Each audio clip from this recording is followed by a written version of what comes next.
Hello, hello, hello, everyone. We are live for the ladies' first panel for today for Thursday to be discussing married at first sight, sisters, and other things. So give us a second. We're gonna let y'all come on into the room, okay? But we are here. We are ready. But go ahead, get you some liquor, some water, some tea, whatever you want to get.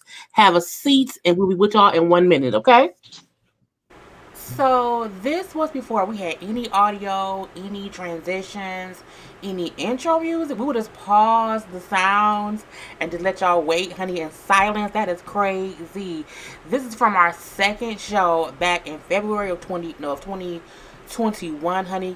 Before we do what we were doing, look at our thumbnail. Why is Bondi cut off? Why am I cut off? What is going on here? Girl, we thought we was doing it. I mean, we was doing it, okay.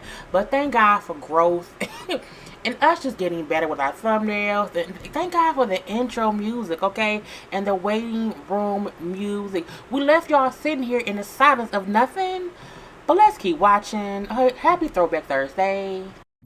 Okay, so we have 100 people in the room. I'm like, what? A whole 100 already? So we will be getting started. Y'all ready, ladies? I want to make sure that Jamie and Bonnie is both ready. Yeah. Ready? Okay, let me take let's take our logo off, honey. Take the logo off. Okay. So we let me show myself. I'm here too. Okay. Boom. Ta-da. I be thinking, let me put my earplug in. Hey, how y'all doing today on this Thursday? Friday Eve, as I like to call it. Ooh, girl, I'm I'm tired. good and tired. Yeah, but I'm here. I'm excited to talk about Married at First Sight with y'all because it was a hot ass mess. It was, ooh, I was like, It was. oh, It was that's quite. it. I'm gonna give it to them. And I think I may have an unpopular opinion on some stuff, so I can't wait until we get to that. Cause some part I was like, I think I know, and I don't think it's an unpopular opinion. okay. Because I'm like, I gotta see how everybody else think about it, but I don't know this yet. But that will be a little later on, okay? Married at First Sight will be the last show that we discuss. We will always have somebody put in the chat where the timestamp is, where it starts. So don't like, why y'all taking so long? Because we have other stuff to talk about, okay? And the first little off subject, not about a talk show or talk show, TV show we're gonna discuss is April Jones. Honey, April Jones did an interview with Madame Noir, and she said that the only reason she did Love and Hip Hop was to stop gay rumors about Omarion. I ain't never heard Omarion was gay. I didn't hear that. She said his management said it'd be good for his image to let people see who he is, who he's dating, to stop these gay rumors. And I'm like, is she lying? Is it the truth? What's up with April and the foolishness of it all? Hmm. See, y'all know I see April for her works. And at this point, I think we have to recognize the pattern that happens here. Where April is on a show or April is doing something in reality TV. So then all of a sudden shit behind the scenes and interviews where you say dumb shit, or pat your puss. Cause don't forget, she's a world renowned puss patter. Okay. Yeah. Her and Evelyn Lozada, a puss patters around the world unite. Hello? Okay, for the same season, basically a reality show bullshit. I don't know what she has to. Oh, wow, I know that ringtone. I don't know what I don't know who she has to gain from this bullshit, but I do feel like she often comes out and says some bullshit about Omarion, and Omarion is just like, I'm light in love, bitch. It bounces off of me and goes right back to you. So at the end of the day, I doubt he'll respond. And why is she not worrying about Dre? Why are you not talking about Dre on Madame Noir instead of talking about Omarion? Don't play with him like that. Even if he is gay, nobody gives a fuck right now. Omarion is a great artist. Don't play with him like that. Now, I've heard rumors more recently than I have back at the time when she decided to come on the show. There have been like some little gossip blog pages that have been, kind of saying that about him. But those were things that were happening like recently, like as of like 2020, people trying to say that. But as far as her trying to go all the way back to the show, like, oh, I did the show because I was trying to cover up the gay rumors. Like I never heard anything like that back then. Like none of that back then. And even if that was the case, which I do not believe, April, in my opinion, girl, you continue to stay on the show. You continue to do the show, and you're continuing to do the show right now. So if you want to be back on baby daddy, then just say that. And had 2 kids What with you her. say, They had Bobby? 2 whole children. And like Omarion, remember Omarion left the show and she was still And on. she stayed on there. So to act like it was, to make him look good, it was like, no, bitch, don't do that. Because Omarion was so unproblematic. And I think after the first season, he just wanted to fill out his contract. And he had the music coming out and all that. So he did what he had to do. I think that was to promote his album more than anything. And it did that. Because I think that album is a really great album. Yeah, that's one of my favorite albums of all time, Sex Playlist. Anyway, but April, to me, she's on the show. I'm watching it, y'all. I'm rewatching season 2 of Love and Hip Hop Hollywood right now on Amazon Prime. And she the one that's like, when are we gonna do something with my career, Omari? When are we gonna do something with my career, Omari? So it's just kind of like, really, now you're gonna put it all on him and gay rumors, bitch? It just seems hella shiesty, like it's exactly of getting back at him for something that we don't know about.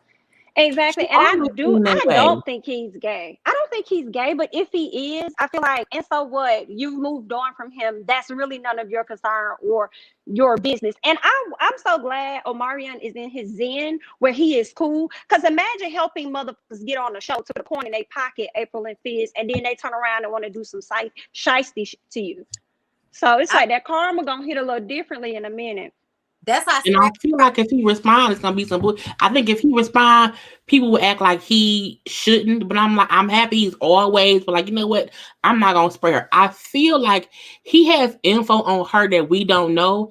But he like, why even go down her level? Like I could ruin you. And I think she knows that. And that's why she keeps like every year or so, it's always something about why he a bad person, why they didn't work out. I'm like, but is it you? Is any of it you?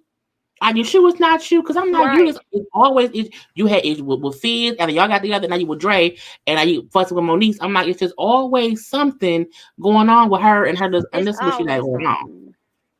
Always. And with Moniece, and it's crazy because Omarion does not speak on her. Omarion don't speak on her because off of the strength that's the mother of his kids, but she's over here doing these interviews and not respecting the fact that that's my children's dad, and they may end up seeing this interview at some point. Right. Just stupidity. I think that's kind of messed up. It is. Now with Moniece, do y'all think Moniece should ever just mind her own business? I think she's always putting her foot in stuff that's not her juice, and then she gets handled in one way or the other, and then she kind of plays victim. I feel like, I don't know Dre. I don't know that man at all, but I do think that Moniece is not a person who was a threat to him or whatever. So I don't even think anyone cared about Moniece saying April and Dre was together. So why would he then call you and I'm like, to me, it didn't make any sense. And how do you know it was him? Like, how did he get your number? Why did he call you? She said it wasn't him. It was somebody that called her. So that makes me feel it was an understanding. I think that he doesn't want anything said about their relationship outside of them. He doesn't want that confirmed or denied by anybody else. Yes, I agree with you about Moniece. Yeah, bitch, you could have not said something. Like, for real, the interviewer didn't ask you that. So you really could have left that alone. But you're messy, and we appreciate you for it. I mean, I'm not going to act like it wasn't a TE when she talked about it and was like, I'm just surprised that he wifed her because she's like pussy patting and fucking everybody and, being with half of B2K, bitch. Like, I'm surprised that somebody of his caliber will fuck with her. That was an absolute true statement and what most people thought when they saw them together. Like, word. What? Loving hip hop, Dre. She fucked Lil Fizz the other night. Like, what? Okay. Right. So I think Moniece was coming from the place of being somebody on the outside, but also knowing shit. So it's kind of hard for you to not say something, especially if you don't like the bitch. So I think April about it and Dre did something about it. That's what it feels like to me. I could be wrong though, and I'm open to be wrong. I think Moniece definitely. I think she definitely could have shut up She definitely be putting her foot in her mouth sometimes. But I think she don't like April, and she on her motherfucking ass. And that's just on P. I think she's definitely on her ass. It is what it is. And to Bondi's point about him not wanting anybody to say anything publicly makes me wonder if he doesn't want that, considering the fact that he's going through this divorce and the ex-wife or soon to be ex-wife is looking to have, allegedly what they're saying is that she's looking to have get in touch with some of the mistresses or something to have them like speak out when it comes down to the court case. So he could have, I don't know, sent somebody to like check her real quick. Who knows? Because they were saying they've been talking for a while, supposedly, because April had posted out. It was months ago. Someone posted like one of her old posts where she put in that how she was now dating someone, but she did not say who. So for her now to be hanging out with Dre, they thinking that maybe she meant then they were talking and she did not say that, and they went out to dinner. And I think they thought no one would recognize her because she had the mask on and her tattoos her tattoos they were on her hand. And April always looks like April, even with a mask on. Bitch, we know it's you. So I feel like they thought, okay, let's go out. Who would care? But I'm like, Dre, you out with some young girl with a little bralette on or whatnot. Someone is going to see that. He saw the cameras before he went and opened her door for her to get out the car. So for me, I feel like if you didn't want anybody to see y'all together, you should have stayed your ass in that car until somebody removed the cameras. But that's not what you did. You got out and y'all, Saucy Santana walked in front of the fucking paparazzi cameras that you saw there. So for me, I just kind of feel like, nigga, pick a side, because it's confusing to me. If you don't want the relationship public, why paparazzi don't just pop up? People have to call them to let them know where they're gonna be at. Like, come on. Not that many paparazzi. It was so many. It was a few. I'm like one maybe, like one. Okay, maybe one just has out there, but it was like eight. It was like 8 or 9. I'm like, why are you all there? Somebody called, like for sure. Somebody called. I just honestly, I feel like that's why it makes me feel like he didn't care about people knowing about their relationship, but I think he's responding to April probably not liking Moniece running her mouth, because April probably at the house with him. She's always running her fucking mouth and da-da-da-da-da. But I just want to say, April, you's a fake phony ass bitch, because I literally like watching this shit from the beginning. You be forgetting shit. But April acted like her and Moniece were not friends and didn't have a relationship like that. You fast forward to rewind to the first season that April was on there when she was pregnant with her son. And who is she filming scenes with, talking about, I love me some Moniece because she's so honest and real and da-da-da. Like, you was out there buying dildos with Moniece, and now you want to turn around and act like y'all were never friends. You and Fizz have that shit in common. Y'all fuck over somebody, and now all of a sudden we were never friends. What? We were castmates. Oh, man. And now April is on a family reunion with Lil Fizz. I feel like, because we all watched Love Hip Hop family reunion that came on, was like on Monday or whatever. Yeah. And seeing April and Fizz talk about how we haven't been having sex in a year, it didn't work out. Fizz thought I was too good for him. And I'm like, I just don't get. And even him bringing up how he has to get things better with Moniece. I'm like, so y'all on here not really working on nothing. And why y'all here? I just wonder, like, why not bring in Moniece too and bring in somebody for April versus having it seem as if they trying to rekindle or, sneak around and do something. I'm like, y'all just want to check. Yeah. I basically feel like the people that called down to the office the most during the pandemic time when shit was up in the air, they made sure we're on the show whether it made sense or not. Because every other day, Lil Fizzle Pop and April was probably, having their people call on their behalf. Hey, what's going on down here? When we gonna start filming again? Like, we've been ready. So right.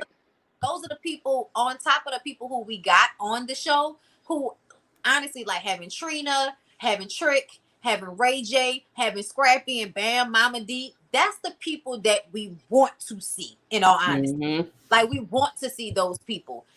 Even Young Jock. Young Jock's funny. He always got some family shit with him. But everybody else is just like, we wanted to make sure they was getting a check type of situation, as far as I'm concerned. Right. I could have did without Paris, April, Fizz, and they could have brought me Lyrica, A1, and A1 Mama. And I would have Absolutely. been good with that. Yeah. They probably didn't want to do it. I think they back together, and I think they feel like it's best for their relationship if they're not on the show. But for me, I think don't be on the regular show. But I think this is so like I love this version because it's so many of our favorites in one place interacting. When you have each season and you have all the dumb beef with all the cast, that part is dumb. I think A1 and Lyrica and one of their mamas, not both mamas can't come, but one mama can come, either one. I think had they been here, it would have been cool. Even if they would have been on the relationship when it's coming up next in March or whatever, that would have been cool. But I feel like them not doing this could have been a disservice to them because again, this is a different version of Love and Hip Hop. You know, the old version of y'all fussing and arguing whatever with random cast, that's over and done with. This to me can be like, okay, family reunion, road trip. It can be different parts of all of them come together for some reason. Even if someone gets married, what I'm saying, let's have a ladies' night thing or whatever. And I don't know why A1, because I would have loved to see A1 and Lyrica. I forgot all about, but you forget about them after a while. After what happened last time with the Safari situation and all of that, I really think they're like over it. To be honest, like that's what it feels like to me because I know they're together. I've seen them together on social media, and I imagine that A1 makes enough money and Lyrica makes enough money. They both are good at what they do, writing and all of that. So I think they probably felt like enough is enough with Love and Hip Hop because it really put their situation through the ringer. Like too much, yeah. And they played with their shit. I mean, but honestly, I feel like Diamonds and Pearls, shout out to Roxanne, like A1 did that shit. A1 Steak Sauce did way too much. Like he got a bit of that fame in him, and like it's the show of it all, and he turned into A1 of Love and Hip Hop versus A1 the producer. Right. For sure. For Scrappy and Jock talking about Bambi and the babies, and Scrap just wants more attention because he's a whole ass kid. And it was weird to me how he kept saying, like, I know we have kids, I know she's a mother, but I need attention. I'm looking like, how can you say that and hear that and not realize it sounds fucked up? I'm like, and I like how Jock made the most sense in saying, like, the whole time y'all been married, she was pregnant. She's just now not being pregnant and now has to be a mother and a wife. Like, you have to let her, work that out. I'm like, Scrappy talk and don't listen to himself. Like, that's why he started mumbling. He doesn't. He's so unreasonable. He's so unreasonable. I don't understand Scrappy. He don't understand himself. Go ahead, Bondi. I think. Oh, I was just gonna say that it annoyed me a lot to see him not understand that she has two small kids and they require her to live, and you mad because I'm not showing you special attention and all this shit. Like, nigga, go jack off and get out of my face. Like, it's a momentary situation. But I also feel like I'm wondering what it's really like because he said before that nobody showed him the love that Bam showed him. So I'm but then we don't really see that. You know what I'm saying? So I kind of wonder if it's a cold thing that happens with the Bam sometimes. That aside, y'all, Scrappy kind of fine. He is. I like how he talk. It's like it's real country, but it's also real gangster, and it's also real loving, and I love it all. I love how Scrappy. I think had Scrappy not been a cheater with Erica and had they made it or whatever, he could have been good then. I think he's still growing up. He's still Scrappy from Crime Mob. I think he's still looking. He hasn't found himself yet. And I think because he was with Erica, cheating on Erica with Shay and whoever else, and with Bambi. He's always been with somebody, but cheating with other people. And so he's never really been serious at all. So when he got with Bambi and they got engaged and got married, to me, this his first time even really being faithful. So you worry about her being your wife. How are you as a husband? Right. And I'm like, why you keep making it seem as if she has to be the one to make you feel better as a husband? How do you make her feel as a wife? Right. You haven't really heard her complain besides saying that he wants attention. But I'm like, yeah, but like, how does he treat you? For instance, if you trying to hunch me, how about you come here and make my life easier and then rub on shit until you can get, what I'm saying? Like, hello, rub feet up legs vagina. Like work your way up to the top or something like that. Right. About this where it's not coming from the mindset of what about me, what about me, what about me. No, make life easier for her so she will want to then be affectionate to you. But the thing that killed me about that conversation was him being like, I don't want to force it. I'm like, y'all go hard at everything else in y'all life, and it comes That's to your fucking family your and not wife. force it. Like the fuck. Exactly. You got 2 kids with this bitch. You need to force. I do wonder how he is as a husband and how he's really showing up for her. Like, are you even romantic? Do you really help her around the house? Are you like helping her with kids? Like, I would love to know how he is, what his dynamic is with his wife around the house. Because, like, in addition to her being a mom and being a wife, it's probably you as to why she don't want to be dealing with you or doing a whole lot with you because of you. So I would love to know. Like, I hope they kind of talk about that more, but they may not. I don't know.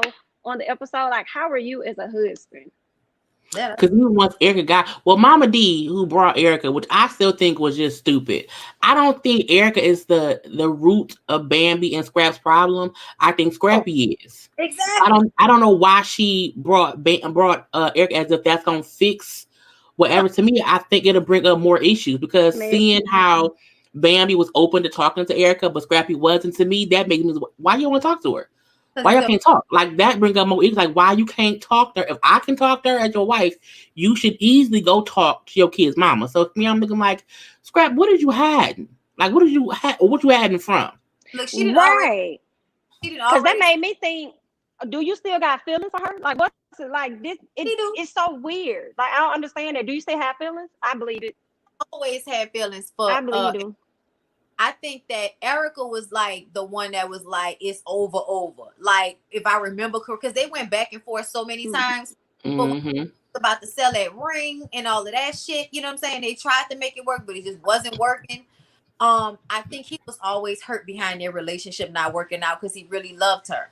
He did. He may not have treated her the best, like as far as not cheating on her, but he did love her, and he felt like he put her on. He felt like, I put you on Love and Hip Hop. I set you up. And then over time, you're fighting with me about child support. Erica had her own shit with her as well, being somebody that's bitter. Like Mama D used to say all the time, not able to show love because it wasn't shown to her. Mama D said that shit, and everybody act like Mama D was wrong. But the fact of the matter is, that's exactly what it is. Like, when you think about it, Erica mama was on drugs for most of her childhood, and Erica was like living with somebody else, and kind of like a bonus kid that was always waiting for her mama to show up. So at the end of the day, there is a disconnect there, and I felt like the relationship wasn't going to work out because of that. But they did so much shit to each other. At this point, it's just kind of like, why can't y'all just put it in a review? You're not together. You're not going to be together. So why can't you just talk about it, discuss what the issues are, and let it go? And that only means to me that Scrappy doesn't want y'all to know that he's still hurting behind what happened between them, because then we'll think he still has feelings for her, and that'll hurt the band.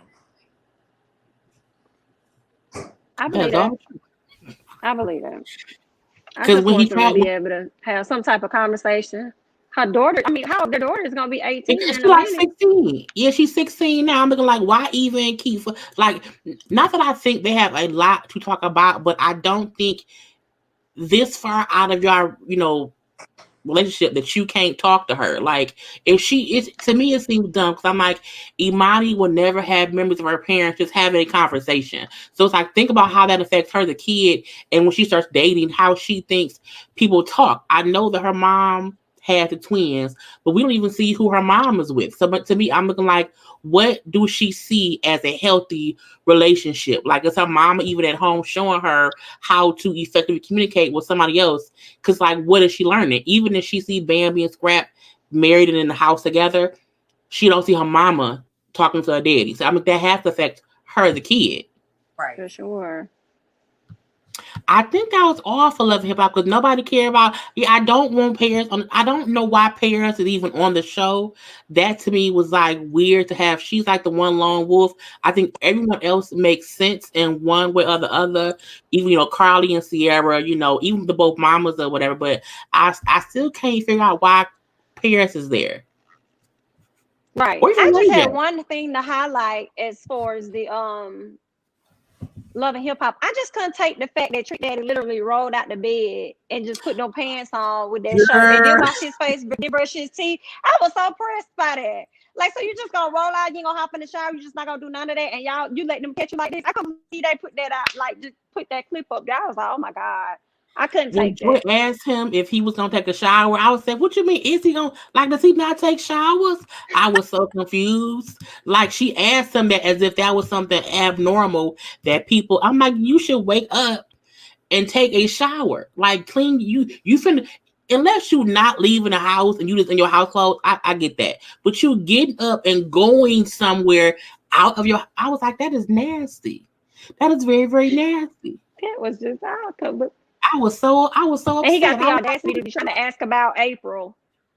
like, ugh. I was like, no, you And not. And he made me think of Boosie she when he don't did want it you. though. Cause I'm just like, y'all old motherfuckers always got so much to say about young women. You ain't even brushed your teeth, got your face together, but you over here checking out this young girl talking about she needs somebody like you. You are the last person she needs. I Okay? feel like he You're makes the stink. last one. I couldn't take it. He'll learn one day or the other. His funky I couldn't ass take don't that. want because April gonna put that snatch on him and give him a heart attack.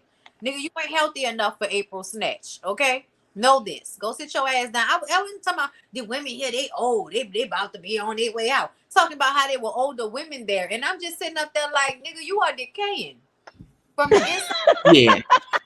Who are you talking to? I was so like flabbergasted by that shit, y'all. He The died real quick. whole He do. mess. I mean, he do look casket ready. Like it is. It's like I don't get why he looks so casket ready. It's like I don't want. I don't want to talk about that man. But I'm like, I'm like, oh, it's like why he looks so hard. He looked like burnt bacon. It's so weird to me that every season he looks more and more dead, but he alive. I just be like, I'm sorry, just let him live if he can. Oh So my that was God. really all we had for love and hip hop. You on mute, Bonnie? Were you saying something? She's laughing. So basketball wise, oh god. We know the first episode of Basketball Wives had like 530,000 views, which is down from 1 point whatever million or whatnot. This season, I'm gonna wrap up this season what I think is going to be and what I don't want to deal with. I feel like they are really trying to use Black Lives Matter and COVID to make it seem as if they different people, but none of them are different people. The fact I get if Evelyn feel like she not a colorist and she's not racist. I get that. But if someone is telling you this is how I experience you towards me, for you to make it seem as if that person is wrong to me means you don't care about even acknowledging how you come off to people. And seeing her on social media saying how, I've been on the show for 10 years and no one from production or the fans, can call me that. I'm like, bitch, have you not been seeing the tweets? Bitch, it's tweet after tweet after tweet of the fans saying, bitch, this been you. This been you, this been Shawnee, and even for Jen or, dumbass Kristen to bring up how they have not experienced that. I'm like, Kristen, you not even the same texture of dark-skinned girl that OG is. Y'all have two completely different facial structures, and it's like, truth be told, if Shawnee was the color of OG, they would dog her because she is only in the goodness of it all because of her light skin. If she happens to be a darker skinned girl, they'll call Shawnee ugly. Just for the fact that she has a darker skin. So I feel like for Kristen to not get that you are a prettier version of a dark complected person, and sometimes you may not get the shit that OG gets because of her features. I think OG is beautiful. I think she is gorgeous. Okay, but we also get that some people don't like all kinds of pretty.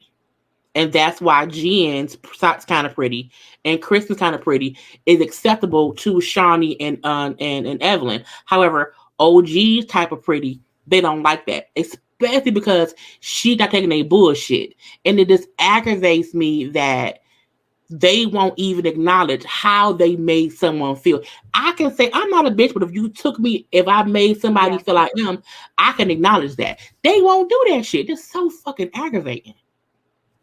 That's all I got.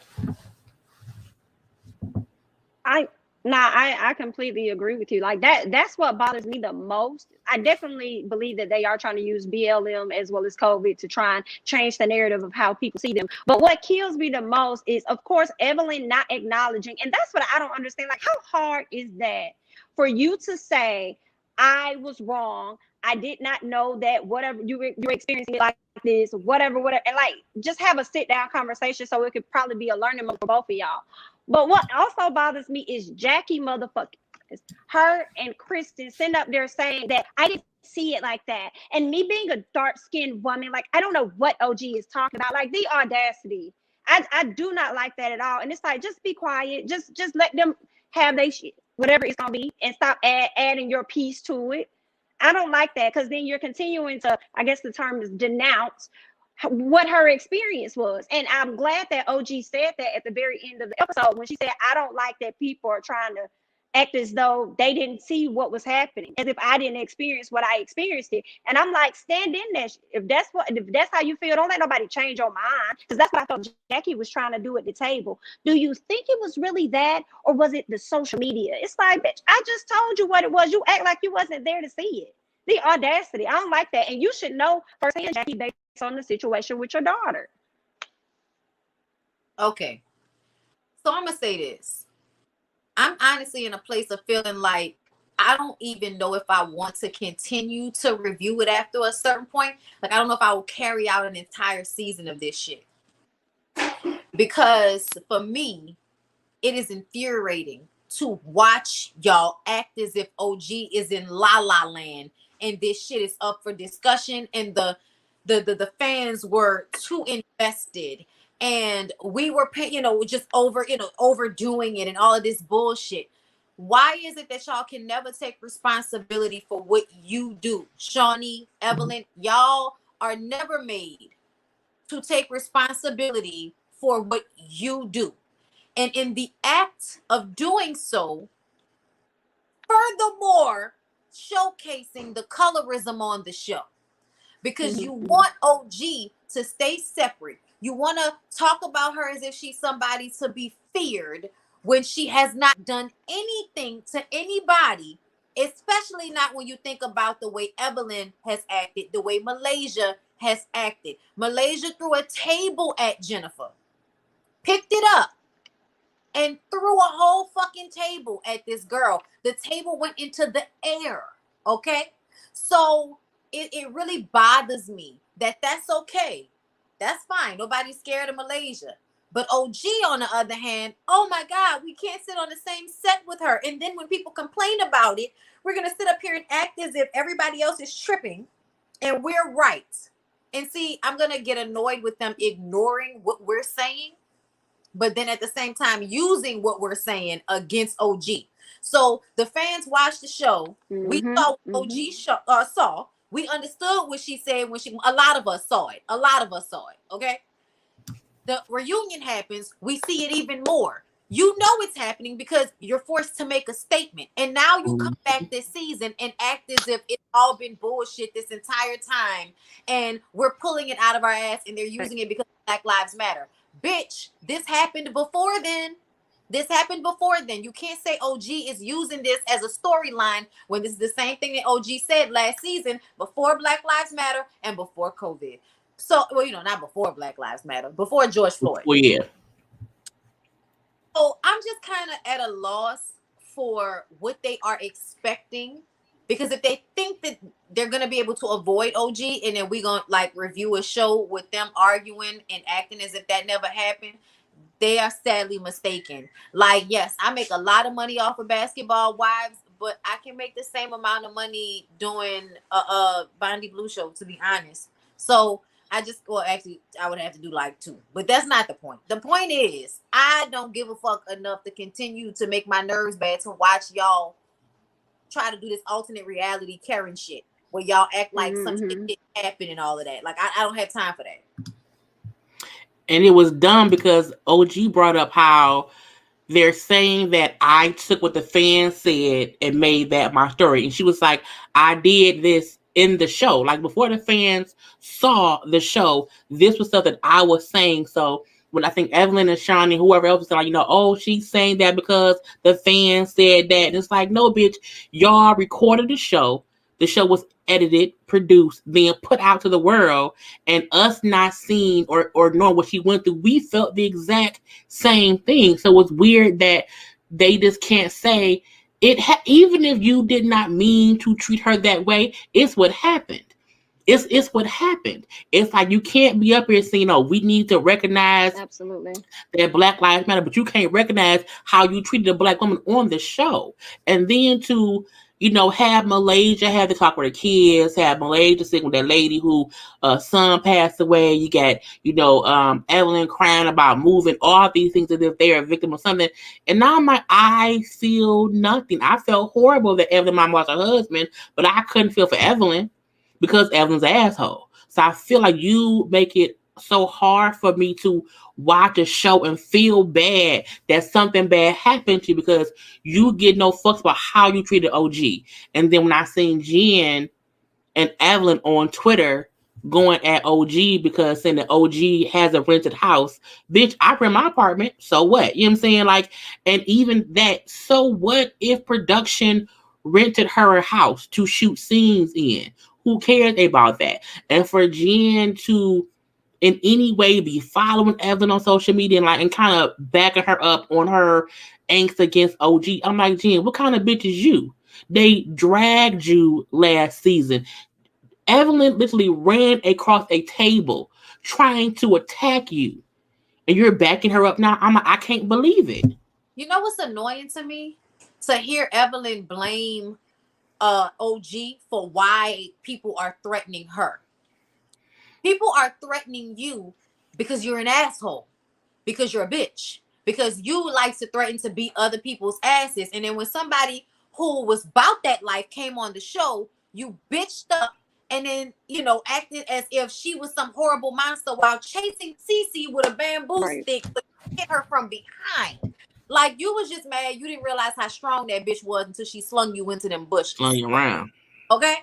So, at the end of the day, it's very upsetting to me to hear Evelyn, try to play victim and say shit like OG has people threatening me. No, bitch, you have people threatening you. Let's be very clear about that. Stop blaming her for that, okay? Like, oh my God. I hate them. I really wish they would. Please stop blaming her. And then if OG would have never said anything, she didn't have to because we were already seeing this. So it was going to be the same outcome. Just like y'all gotten drugged for things before, you was going to get drugged for this same situation because we already saw it. I know I did. The moment OG walked into the door, I just already seen, they're going to try and punk her. Because she didn't look how they wanted her to look. I already knew it. But when Kristen came on the show, for her to just be like, I don't know what she's talking about. That's because you kissed ass the entire time. You came on, you were more received by the ladies than OG was. They hazed her too, though, and she sat there and laughed that shit off. But they tried to throw her under the bus with Shawnee and everything, and she was relentless about being in a clique, and that's why they accepted her. Because she sucked up to him. Yep. And OG refused. To me, OG is a tougher Evelyn because when Evelyn first came on, they did the same thing to her. Tammy. When Tammy came on, they did it to Tammy. Mm-hmm. Tammy at that point tried to be their friend. She kind of upped her fashion game, her money, whatever. She changed how she looked and kind of just grew up, for lack of a better term. But even still, she always felt like the outsider too. Where OG came in, she felt like the outsider, was treated like the outsider, but she fought back from the beginning. And that's why they don't like her. They wanted her to come in, get attacked, take it. Had she not get back with them, none of them would have called her aggressive or anything like how they're treating her. Like when she brought up how 4 of them did not want to film, I wasn't surprised with that. But I like how she's like, you know what? But I'm going to still be here because, again, I am who I am. OG, I'm not mad that she came back this season, but I really was hoping, I don't know why, I guess I'm dumb, that someone would see the show and say, you know what OG said, we need to address this properly. But the fact that no one, not Jackie, not Tristan, like no one is saying like, oh, we see what she meant. Even if they didn't experience it, they can see how she could have felt that way. They all need to check, and they feel like we have nothing else going on. This can be our storyline, us all being against OG. And I feel like it's going to backfire on their face. Like, no one is watching. They're watching us, but no one's watching the actual show.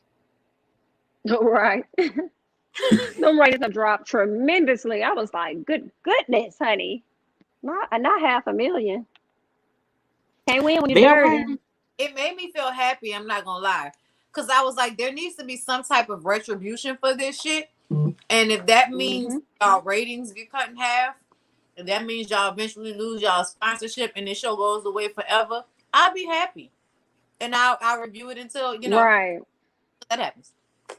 And so I would, until it pisses me off. I mean, people not to be so invested. So there you go. And they said, okay, we won't. And now she's somewhere in Houston. So we all hate that show, but we will review it until we can't anymore. Because until I feel like once they get in the house, things will be addressed, and we either gonna see it be addressed and move on from it, or if it's not, I think that's when we're like, okay, can't, because y'all on some bullshit. So I'm hoping the next couple episodes will at least somebody can accept something and move on from it. But who knows? Because they are some assholes. Did y'all watch Queen Sugar? I did. I came on. Was it yesterday? Yes. Did you watch it, Jamie?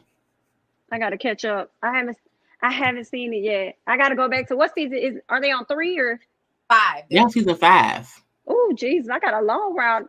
I got a long way to go. Okay. I'm happy the show is back though. Me too, because it was good. Always, like I say, it's beautifully shot, and that's what I love about it so much, is how beautiful it's shot. The colors, all the things they do in post, but the things, how they frame their shots, a lot of those things I really am into. So I love the show, but I feel like, is the show going to sad us to death this year? Yeah. That's what I'm wondering.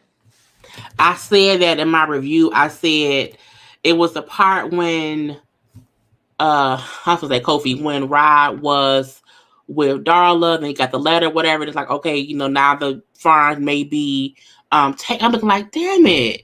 I'm like, it's like every one step they take is like 5 steps back. And I felt like, I'm like, I want to watch this show and feel joy, but also know it's hard times. And I feel like, don't make everything seem like nobody can ever get ahead, and like we are just consistently. It's like the Good Times. They in the ghetto. They happy, but in the ghetto, they all broke. You know what I'm saying? Ain't no food. I don't want that. The way Ava directs and writes, it's amazing. But I don't need 15 episodes, an hour each, of a little bit goodness and a whole bunch of mess, to where you're like, damn, Ralph Angel, damn, damn. I get tired. I'm like, oh my God, this is the emotions of it all. I do think how they shoot the scenes are amazing. Like, whoever does their location picks and could think, to be there at whatever time to get the best sunset, or whatever, that's great. But I feel like, yeah, Rod and Darla got engaged, but I'm like, he may lose a farm. You know what I'm saying? It's like, I'm like, can I be happy? Like, is they gonna really get together? So I be feeling like I can't ever be happy for them, because something didn't happen. Right. You can't relax, because you always feel like, what's gonna happen, Lord? Who gonna die? Who gonna get you? Who gonna relapse on drugs? Like, it's all I can't. Like, it could just be anything. And I don't have time. Like, last season, I think it was season 4. Yeah, it was last season we found out that Ralph Angel wasn't really Blue daddy. Oh, yeah. And we had always felt that way, because we all know if Ralph Angel was the daddy, the baby would have been a little browner. A little brown, a little dark. It's a little bit like my color. It probably would have been a little bit closer to my color, because that little boy is a little light. It's a show. Like, these are the things that we should be paying attention to, because on a show like this, they're gonna be realistic enough to pay attention to those things. just like, you know, when you think about the fact that your boy's first wife was a dark complected woman. So Ralph Angel and Nova are dark complected people. And you know, he messed with the Vietnamese lady, which is Charlie Mama. because I'm from New Orleans and most of the Asian people we come into contact with are Vietnamese. So sorry. So yeah, you know, and look at her, all me, you know, the mix. So I just kind of feel like we should have known that shit. But I don't know how I feel about Nova this season because her, you know, I've made a whole 180, and you know, I'm evolved, and I've cut my locks off, and now I'm with the white man Calvin, and he's eating on my satin pillowcase. So I don't know how I feel about that storyline. I'm gonna tell you the truth. I feel like Calvin is going to have some shoe that drops. I don't know if it's going to be his racist family, a pissed off ex-wife, or what it is. But I do feel like this, and I feel like a time jump happened, and we don't know what it is because I'm like, how is everyone now kind of past being pissed at Nova, but Ralph isn't? So I'm like, it had to be some time, and like, did daughter go to rehab? Like, I feel Right. like how long has Michael been in school? Like, Michael has had time to go to college and play the front. Like, right. I feel like the timing is off. And they're not saying anything about it. So that's another thing. So it's just kind of like, it just makes your nerves bad. And then you know what we have to worry about for the future with them always trying to steal black people land.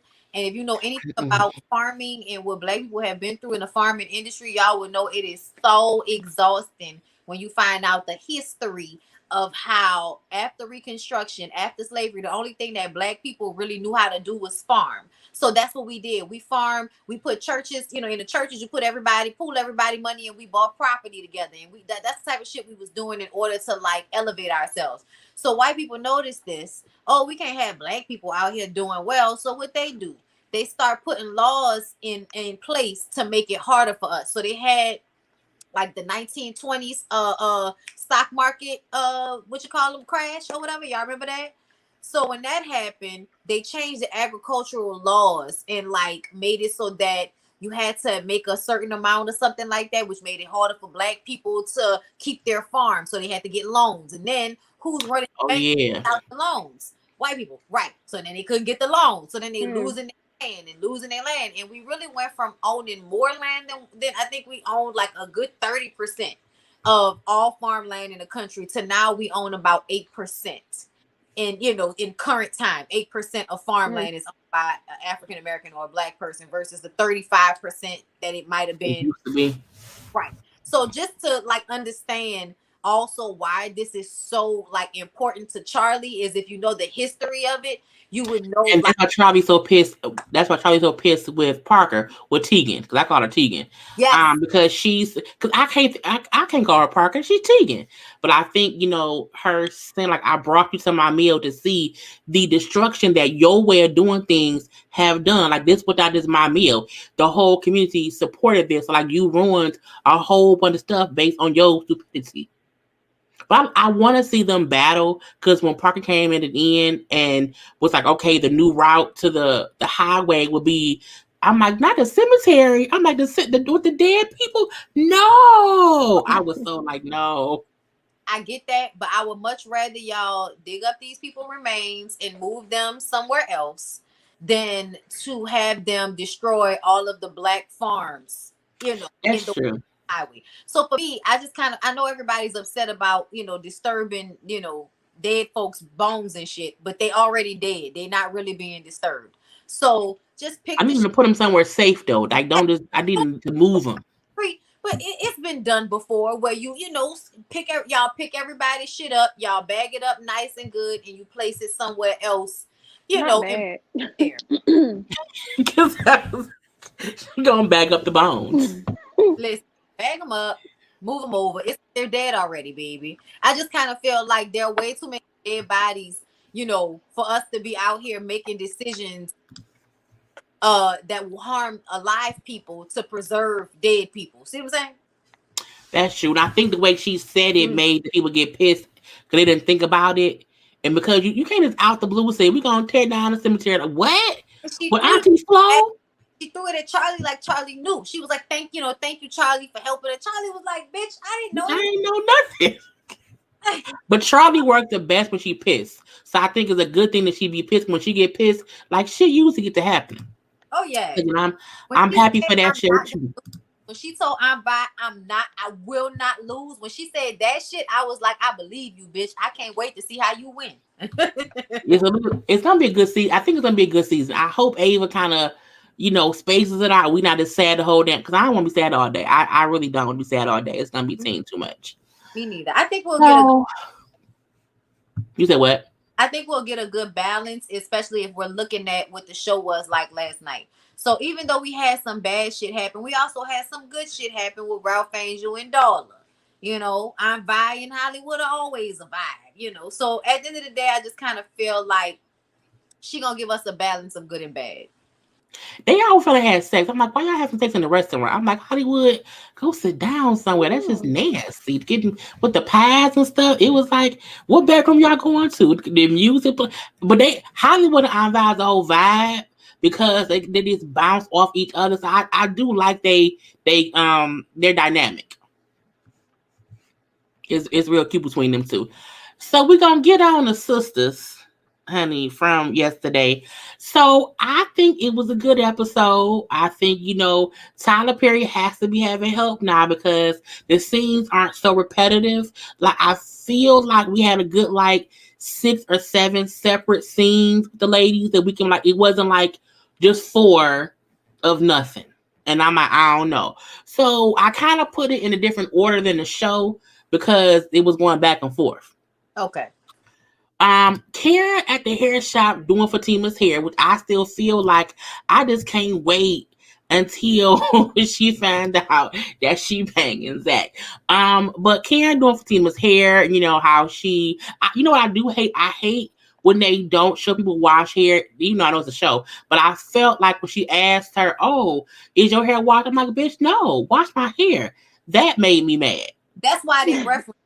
That's why they referenced it because they know we tired of them having people come in to get their hair done and going instantly into the chair so y'all can have conversations because I guess you can't wash people's hair and talk to them at the same time. I don't fucking know. But I'm going to say this. I'm mad that the flat iron wasn't on. I'm mad that she was flat iron. No hair at all, bitch. When she passed over straight and left it there and it was just like sitting, turn the flat iron on, please. It was no heat, no steam. From the left side to the back side. So you saw that? She was like, I was like, what is she doing? And then she had to stop and be like, I know I'm not really doing nothing. People gonna notice this shit. Okay, I need to focus. And then we switch to the next scene. So it's like, yeah, I know I ain't doing shit right now. Let me focus. She ain't doing not doing nothing with the damn hair. It made me so mad. But they were discussing how Karen is dating Aaron, who was a preacher. He doesn't want to have sex or whatever. But she keeps bringing up how he is different than her ex, who we know is Zach. And she said how Zach, didn't have any money, could not help her out with anything, versus Fatima, who was actually dating Zach, well, fucking Zach. And she feels as if Zach may not have any money, but he has vision, okay? And Karen, you can kind of tell they both have 2 different thought processes on dating someone. And even the fact that they're talking about the same man, but he's still like 2 different people to the 2 of them. What do y'all think? I think different people bring out different stuff, and I don't know. I don't know what the hell to think. I'll say this. Go ahead, buddy. I'll say this about that situation. I think that Fatima definitely is the type of person that Tyler Perry it's a trope. Tyler Perry has a whole bunch of tropes throughout his artistry or whatever. And one of the tropes is some man that has nothing is always, with some woman that's breaking him down. So it's always in some way the woman's fault that you ain't shit. Okay. So then y'all break up because she's had enough, right? And she's moving on to a guy that has something, but we got to wait for the other shoe to drop because even though he looks all nice and good and clean, we know something ain't right about Aaron. We all know this. Okay. So it's setting it up for it to seem like you better hold on to your tired ass nigga just in case he decides to become something. You don't want another bitch to come along and, make something out of your tired ass nigga. That's basically what the trope is because he's now about to do something with himself because Fatima is pouring into him. You know what I'm saying? But at the same time, Fatima is also a part of the reason why he getting caught up, because the Hayden situation, hating ass Hayden. Y'all seen that? I was so upset with that scene. Hayden, when he went to talk to her, asking her like, "Okay, can we go out later?" And you know I'm prepared. Hayden looks like a stalker. Okay, he looked like a person who would, flat your tires or just so you can call him for a ride. It's weird how creepy he is and he don't get it. And I feel like, why doesn't anybody else know how bad he is? For him to kind of set Zach up in one way or the other, to me, was some complete bullshit. Because when we know that Zach is getting arrested, okay, and I still feel like, why he was arrested, like, why was he put over in the first place? But I'm like, I feel like we know that Hayden had something to do with that, because in the jail cell with old girl, right, okay, who wanted the dick from him before, she got on my damn nerves. She is aggravating. Like, high school, get over it. He apologized. Talking about some lose my number, ma'am. He ain't been using the number. What you mean? That's what I said. He hasn't called you yet. He hasn't called you, ma'am. But even when she brought up how the charges were different, like it's not just the whole credit card fraud. I think it was a kilo of drugs in the tire. I'm like, at what point do a car that's impounded, do y'all check the tire for drugs? Like, to me, if the car goes to the impound, how and why did anyone check a tire based on someone having a warrant for a credit card fraud? I'm like, to me, that don't even add up. No, none of it adds up. And Hayden tipped him off. And you asked the question, I think it was, Jaylee. You said, how does nobody know Hayden's information? The same way Hayden went through the lengths to try and get Zach, because that's what it's looking like. He set Zach up. He went through them same lengths so that he could cover up his own tracks. And he's an attorney, so he probably has access to certain things that's going to allow him to like cover up his dirt. You know what I'm saying? So I definitely believe now that Hayden is the one that set him up. And he's so full of SHI. He does look like a stalker. And I cannot wait till Fatima finds out that he was the one to do this. I really want to see how she gonna handle this. I feel like she gonna beat his ass. I really do. I want to see him face to face. That's Zach in jail for like he really in jail for no reason, like at all. Because I that is the part that aggravates me. I can't wait for Fatima to know he in jail, and then to look into, because I think she gonna look into what Hayden did specifically. Like, I don't think she's gonna think Zach did nothing. She gonna know Hayden did something to get him in jail, and I gotta be, Crime said, yeah, gonna get him out. Because Hayden to me is like Gary. Girl. You just want someone who you just want them, regardless of what them not wanting you. It just makes my skin crawl because it is nasty. Now we see Danny at home with Preston. I didn't really need this scene too much, because them just sitting there, him saying he has to figure things out, and her like, no, to stay here. Like, you don't have to figure things out today. Like, stay here, don't do nothing or whatever. I'm gonna go to work. You know what I'm saying? And you could have a day off or whatever. And they just sit around, chatting. And I feel like I still like them as a couple, but I'm tired of the baby conversations. Like, I want them to have a serious conversation where neither one of them is asking the other one, are you sure? Like, a lot of their talk is about, are you sure? Are you sure? Are you sure? I'm like, bitch, yes. I'm tired of them bringing up yes. Like, him? Like, why are we bringing this up constantly? Yeah, that's John Moody. He looked like an ass licker, though. He really did. Yeah, I don't know why. Hey, John Moody. And why he popped up to her house? Like, who pops up to someone's house who you haven't talked to, and y'all slept together y'all did something together one time? Like, you pop up with a portrait? He's obviously a weirdo. Well, I think looking at it on the first date and then leaving. Sure. I bet that portrait is a picture of him and her. Weird. That'll be so weird. He's awkward. He's a big ass little stalker. His whole coming over there was weird. That I was like, I bet on the other side of that canvas is the painting of them two, because that's how delusional he is. Well, I'm gonna just say this. Y'all know that John Moody is a real artist, right? Oh, is he? Yes, in real life, he's from here. He's from Is New he? Orleans, and he's an artist. And he was on Southern Was he Charm. on Southern Charm? Oh, that's him.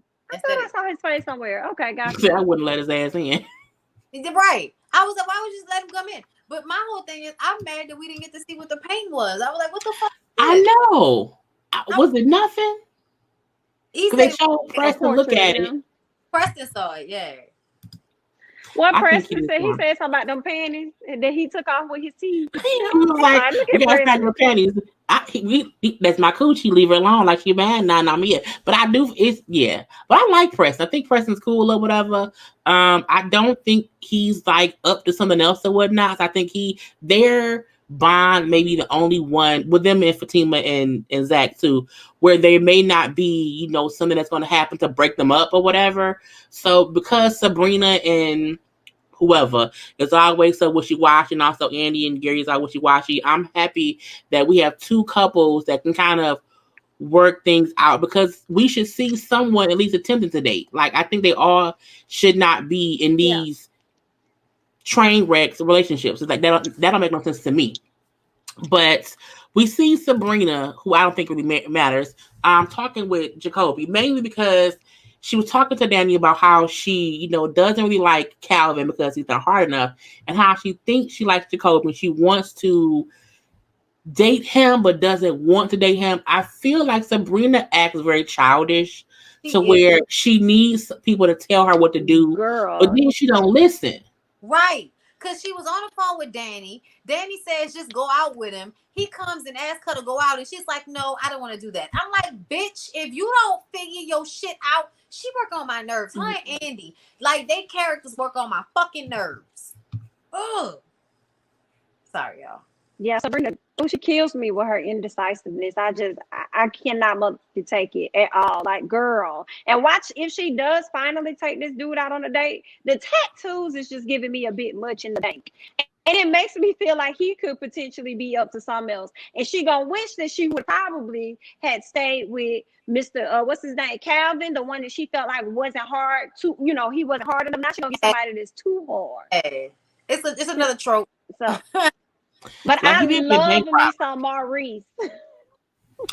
Maurice walked in like, what the fuck going on here? Like, try to do it. But he told her to date him. And she don't, how you don't listen to Maurice? He usually gives good-ish advice. And I'm like, this, because it's not as if you have to be with him, but like, if you want to know what's up, try it out. Like, let's taste it and see if you do or don't like it. But I think the whole, I don't know, I'm gonna talk to him, but not talk. I was like, bitch, please just do something. Because I'm tired of the whole back and forth. Because I'm like, that's what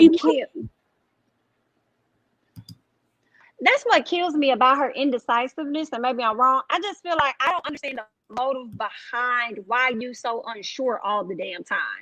I don't have enough of a backstory about you to know why are you so hesitant on every damn thing. Like Danny, we know she made poor choices when it comes to Gary, because they talk about her in college and how things were for her in college. She always had that low self-esteem. But with Sabrina, I just feel like I don't know enough for you to be so indecisive, girl. Yeah, I don't get that. I think it's a part and of she's her. Gorgeous, and them edges was on fleek. I gotta get her that. Always.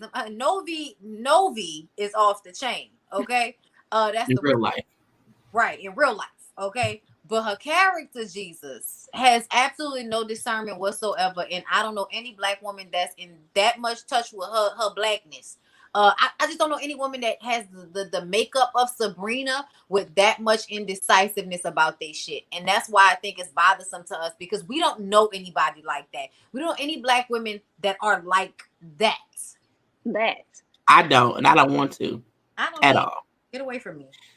So Andy and Gary and just the whole back and forth of it all, we see him stalking her still. He then showed up to her job, telling her that he is going to leave. He's going to move to Boston because he needs a whole new start.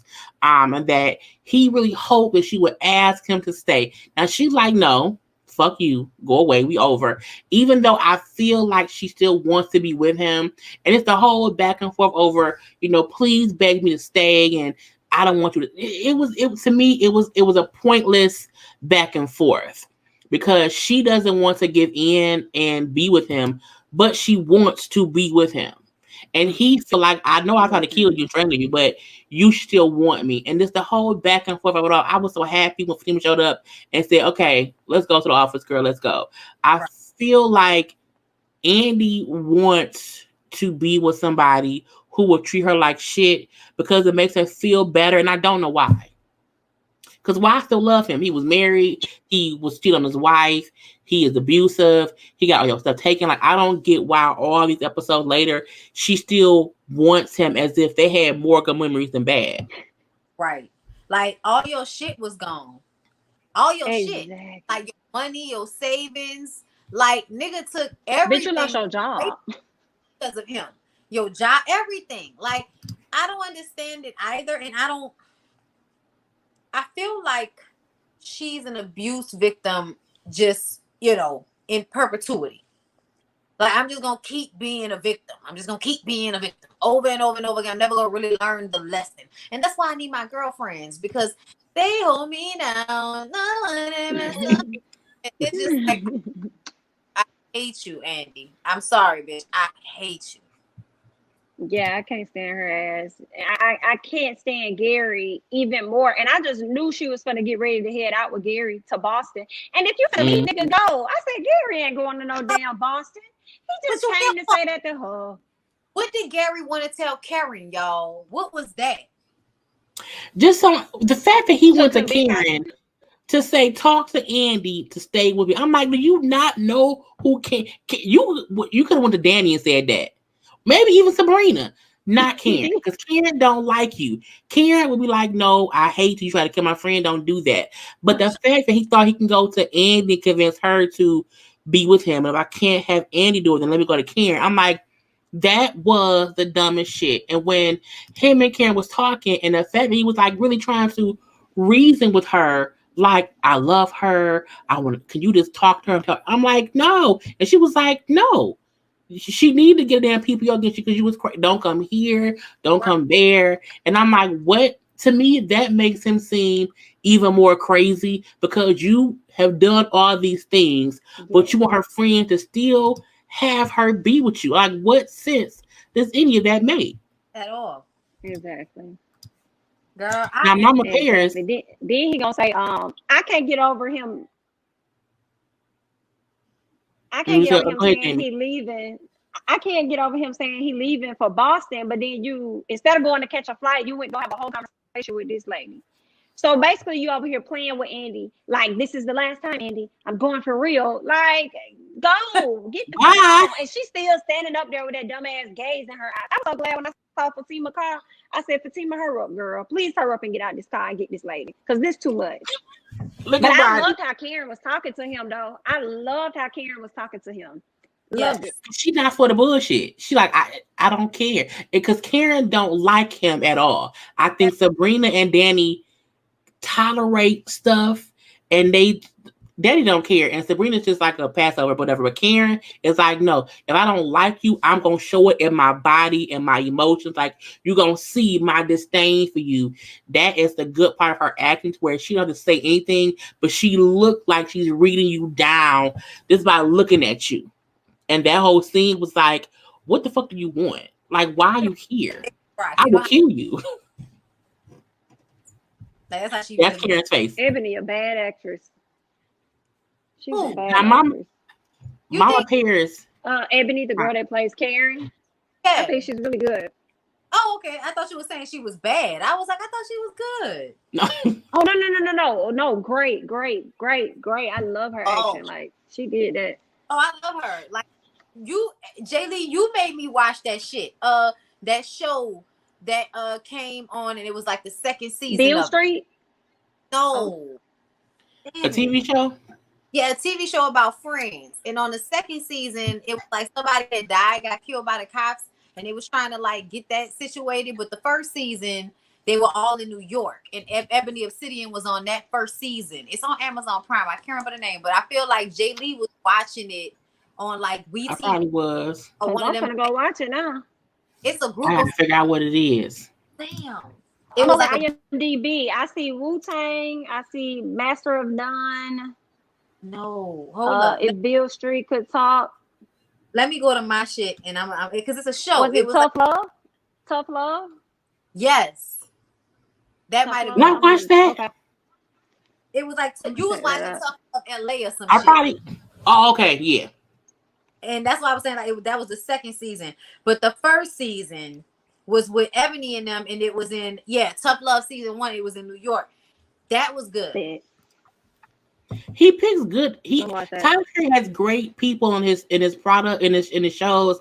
The writing just be shitty, and they do the best with what they given. Because when I see Mama Paris telling Andy how you have baby syndrome to where you are holding on to this goodness as if you did not go through all this turmoil, you know what I'm saying? And you have to know that you can love somebody but not hold on to them. Like, you don't have to stop loving him to not be with him.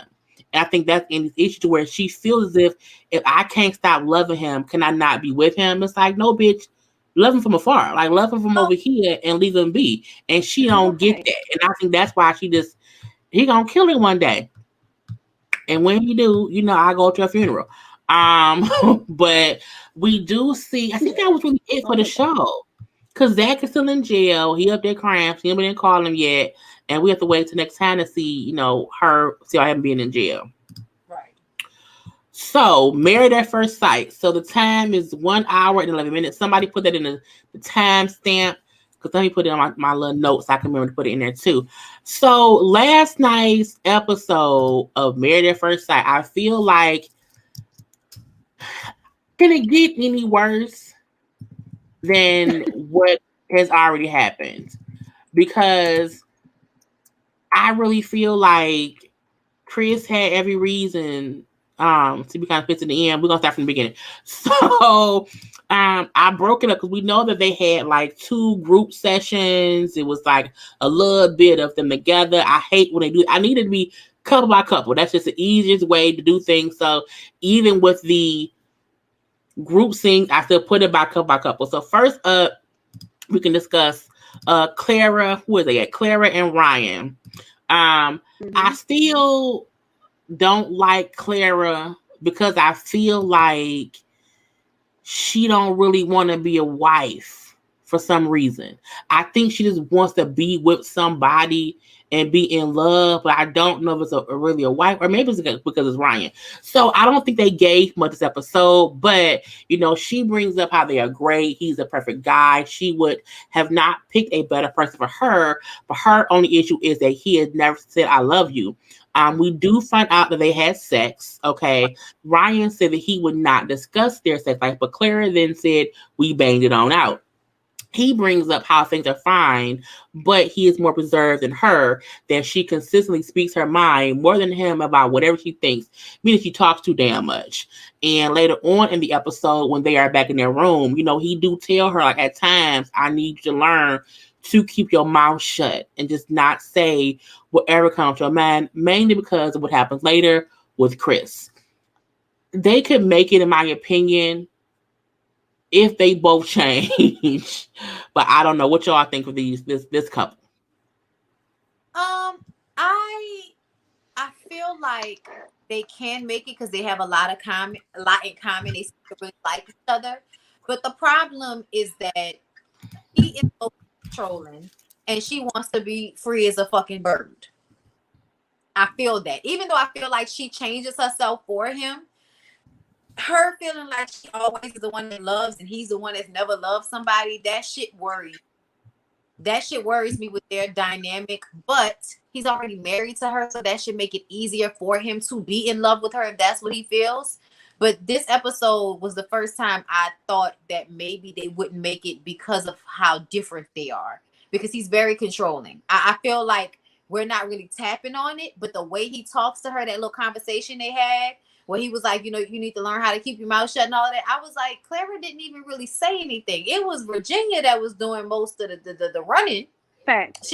And it was, and he checked her real sharp, like it was real, like quick. And he was like, "Wait a minute, did he just check her like that?" Yeah, exactly. So to me, it did that, and then think about the regimen and how much you work out, and you trying to separate yourself from your blackness, because that's how I feel about you perming your hair and some of the other things that you do. Like all of that brings unresolved aggression and issue to me. So yeah, we'll see. I think Yeah, I don't see them making it strong. I didn't really get the controlling yet with him, but I will say that I feel like they just completely different. So for her to sit down there with those girls and have that conversation and say, "Oh, I wouldn't have picked a better person, and we connect so well," and this and that. I was sitting up here looking at the screen like, "Girl, why is you up here lying? Y'all couldn't even agree on religion and all this other stuff, and now you want to sit up here talking about he's such a perfect person." No, ma'am. That's not what that is. You're a person that loves to deep dive into love. You're a hopeless romantic, and he's not like that. That's problem number one. I think she probably thought, oh, now that I'm married, it's gonna be easy for us to just be in love and stuff. And he's letting you know, Mhm. like, just because we're married, that's not what that is. He also pinpointed when he was with the guys that, yeah, she just says whatever she wants to, and I don't really check her on it. So what he said to her at the end really ain't have SHI to do with Chris. He did that was some passive aggressive shit to me. He was saying that to her. That's how he really felt. He was really telling her, you need to watch what you say because I don't like it. But he tried to use the Chris situation as an excuse as to why she should just not say whatever it is she wants to say out her mouth. And she just kind of like put her head down, and it was like, ma'am, you need to speak up and say, but what did I say? Because I wasn't saying shit. Like, you know what I'm saying? And So she wants to be in love she so didn't bad that I respond can to see him the about it either. I Right, correct. And that's what I wish she would have like opened up and said something. But I can see her being more submissive than he is, probably more controlling. She's just gonna like if he just says whatever, she probably gonna go along with it because she wants to be in that marriage or be in love in that marriage. Like that's what she wanted. So I don't know. She needs to We'll move see. on. The bird's out on how they gonna. I think because it's the honeymoon always Yeah. is the weird phase to where you like they could or couldn't make it, but everybody's in this nice, vacationy mood, so you don't really know how it's going to be till they get back to the real world.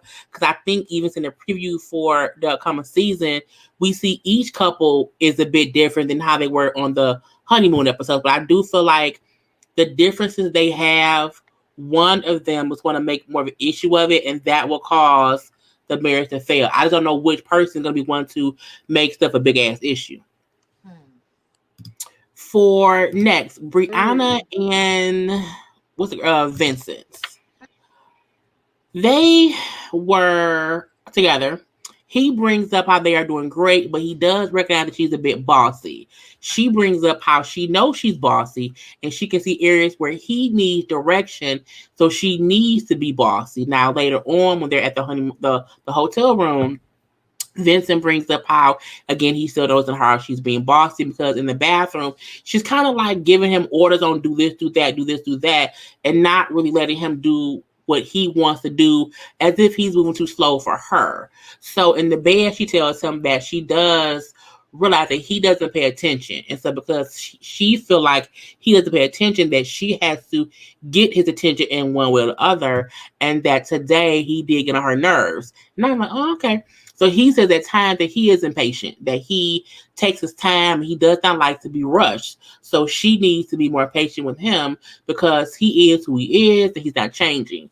Now the following day, when they have a little talk with the cameras, he brings up how he told her that he was upset that she was so assertive with him, and how he felt that it was being a bit disrespectful by how she talked to him. And she brings up how when he told her that, she took it as him saying that she was being rude. So that made her upset.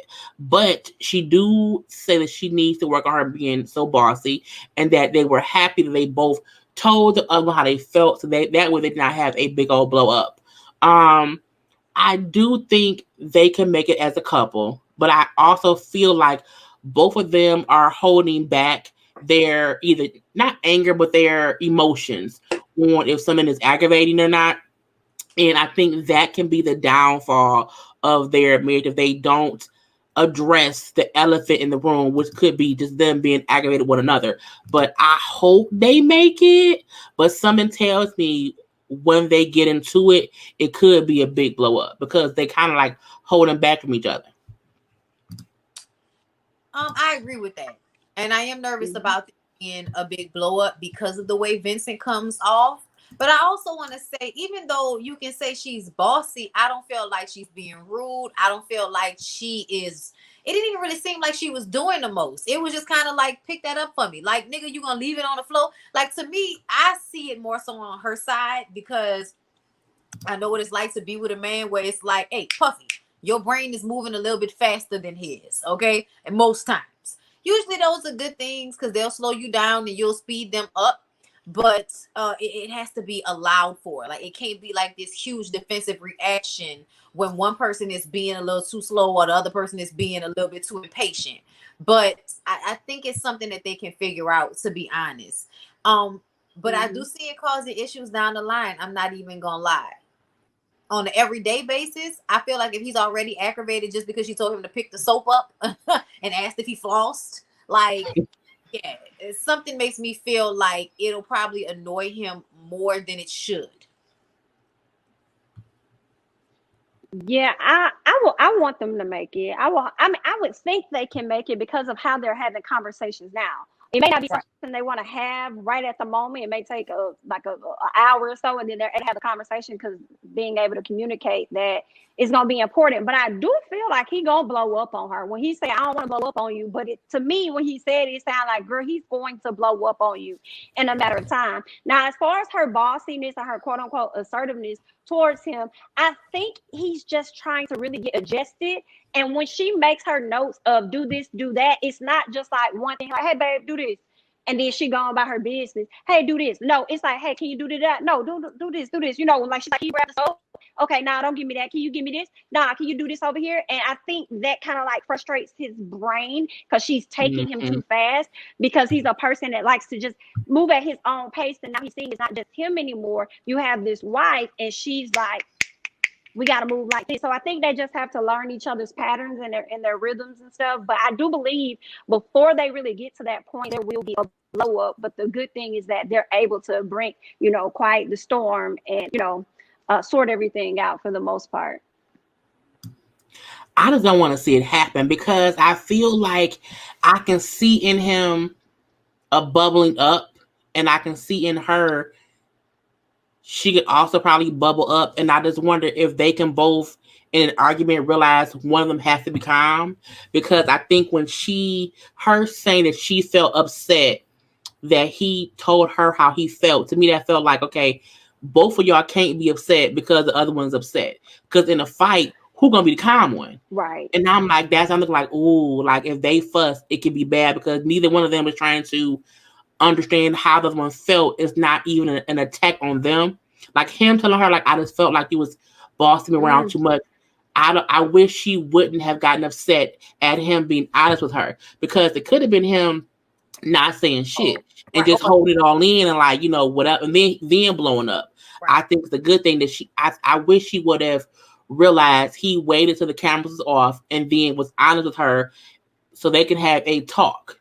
True.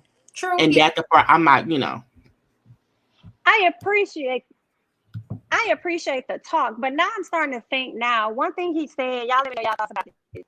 I'm trying to understand. He said your assertiveness came off as disrespectful. And I'm kind of like a little bit, I'm like, how? How was she being disrespectful? So it's like, did we not see something?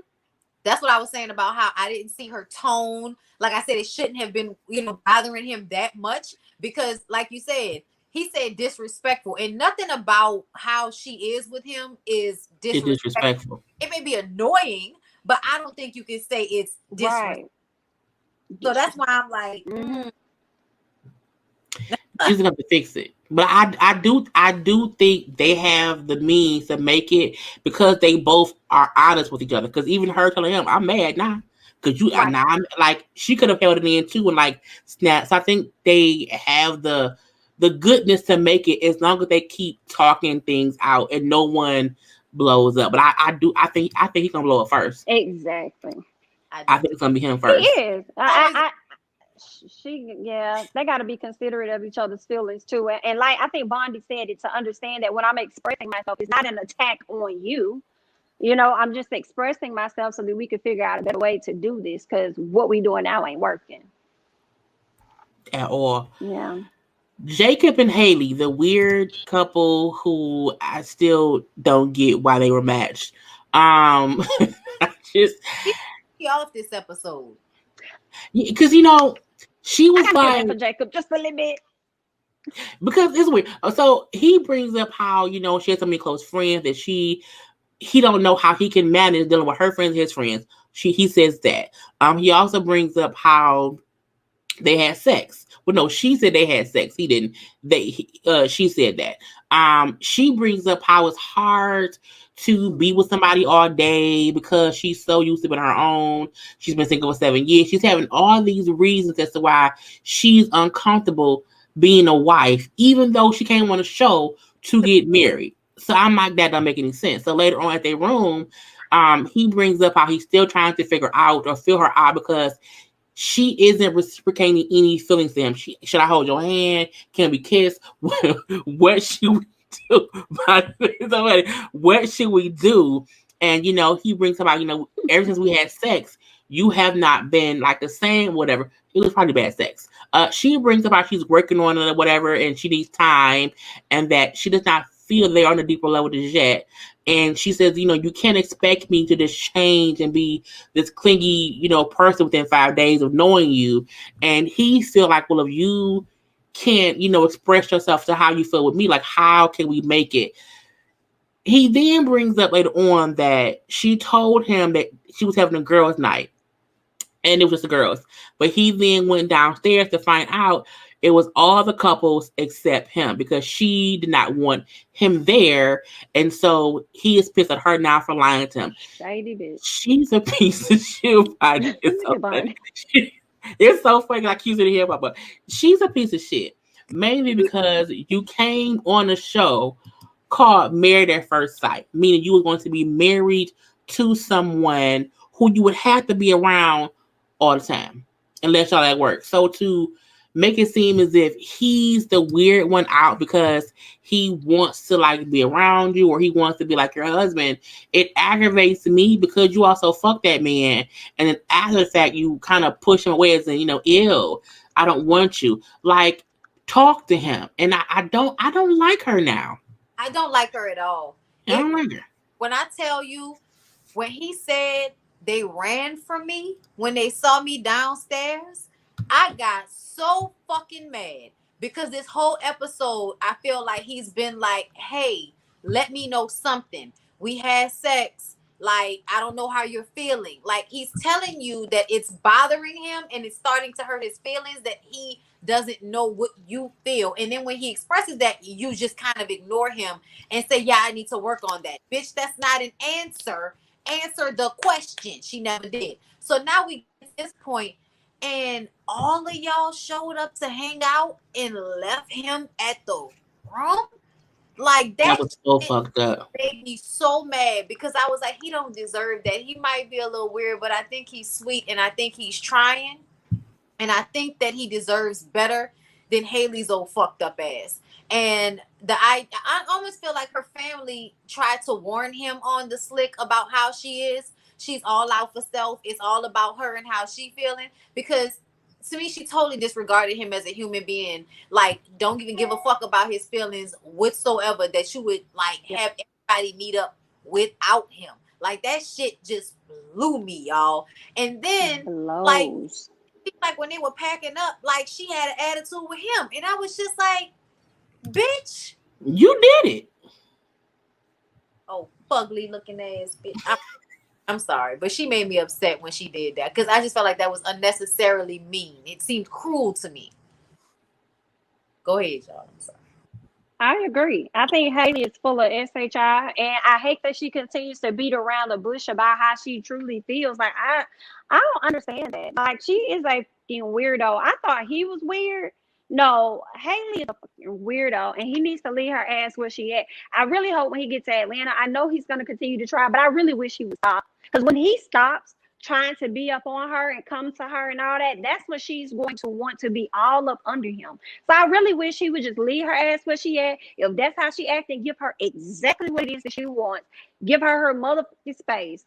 And when she gonna see You moving on about your life, she gonna be trying to run back over there. But she just full of shit.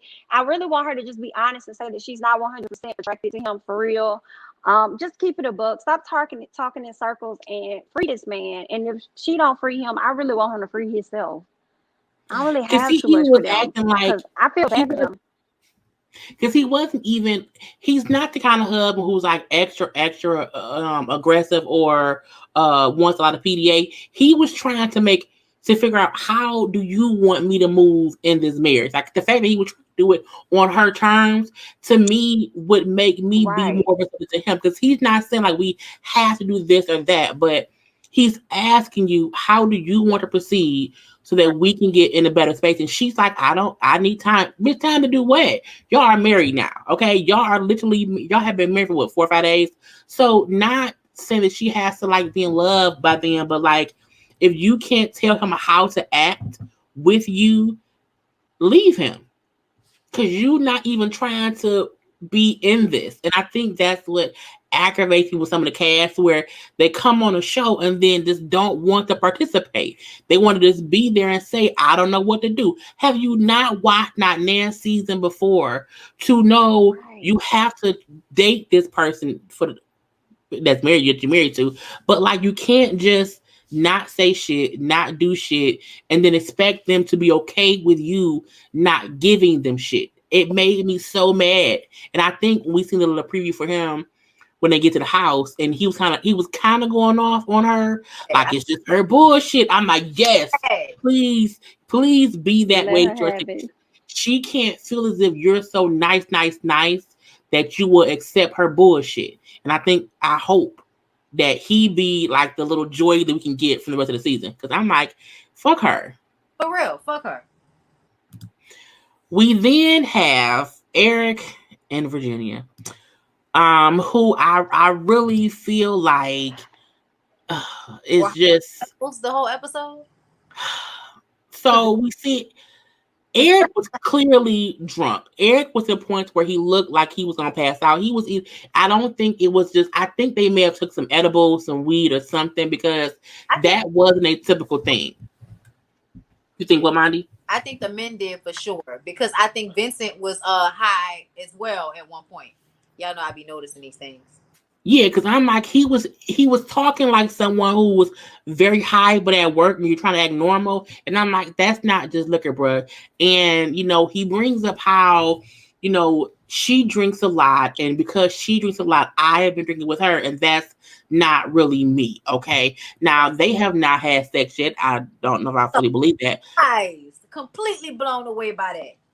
Yeah, I don't. They too drunk to have not had sex by now. But she brings up how, because he acting like they're fine, we're good or whatever. She then says, well, we have issues because we have the differences or whatever. And she brings up how he does not think that men and women can be friends. We do see like a little flashback scene of her crying to Claire about it, which lets me know her and Claire be on the same bullshit, crying, talking or whatever, they kind of friends. But that's later on. Back in the room, we see alcohol bottles everywhere, like just sitting around, just drunk. He brings up to her like, I cannot do this anymore, or whatever. And she tells him, my friends, we go out every Thursday, Friday, and Saturday, and I want you to do that too. He's a pilot. He says, I can't do that. I will lose my job or whatever. She wants him to be okay with her getting drunk every weekend. Okay. And he feels as if, well, that's fine, but I don't need you to be out here, cheating on me or doing whatever that I don't agree with. And she feels as if she does not want him to control her, because that would not be a good thing, because she's a drinker who will always want to have a good time. I don't know why they were matched I don't either. at all. I The don't. age I don't see difference, that. the different lifestyles does not make any sense. She does not want to be a wife. He really wants a particular woman who wants to be a stay-at-home wife, not go out and party. Yep. She is. This had to be a production pick just to piss people off. I'm actually nervous for her liver. I'm nervous. I'm scared. I'm scared for the liver. I think she's gonna do damage to it, to be honest. Here's my thing. There's something about Virginia that makes me feel like she needs to go to therapy and deal with whatever the fuck her issues are. Because The alcohol is excessive, and I'm somebody that loves to get fucked up.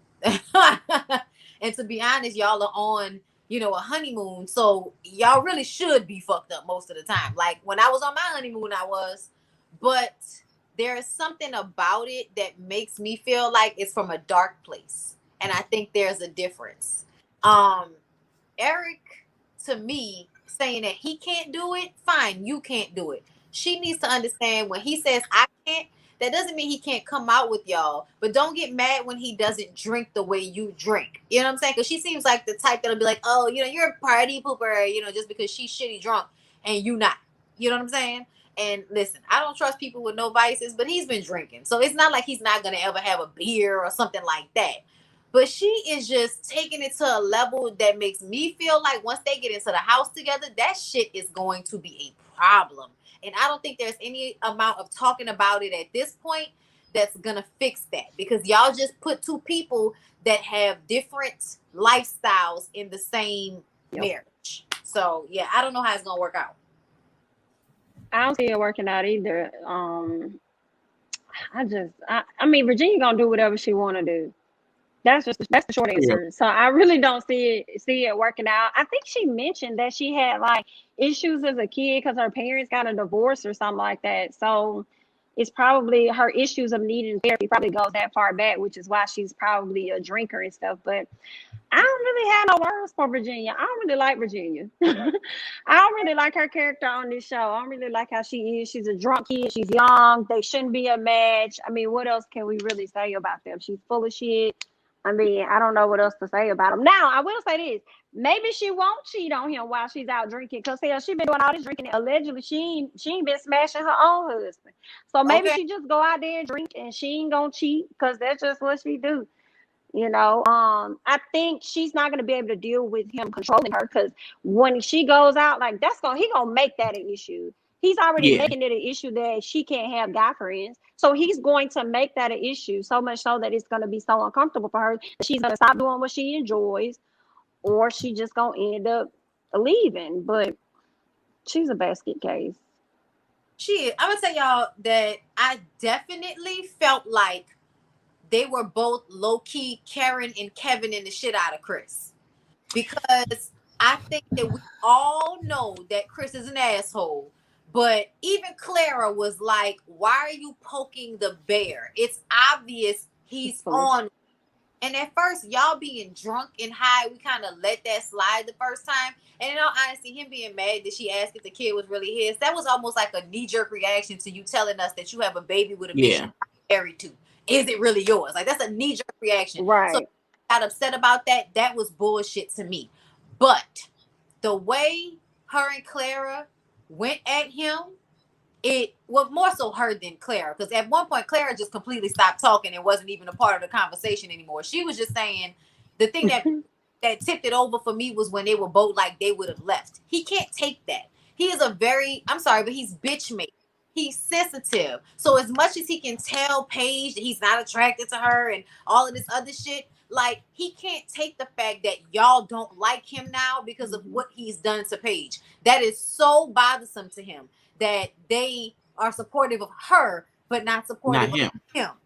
And it blew me because he told Virginia that him going above and beyond for Paige was him telling her the truth about the baby. I was just like... It was, Me, so let's get on Chris and Paige. But I wanted to touch on that because what the fuck? Was definitely doing like a Karen type of thing. And when Eric came over, and even though I think Eric was really trying to calm the situation down, I'm sorry, white people, but y'all have a tendency when black people are upset to try to crowd our personal space. And I've experienced that before. And y'all think y'all are, oh, just calm down. No, don't fucking touch me.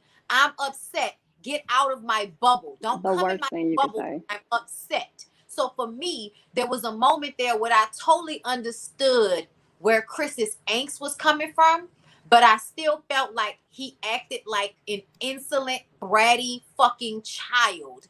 And that whole situation could have been handled way better. But yes, Jaylee, please go ahead and intro us into this stupid ass.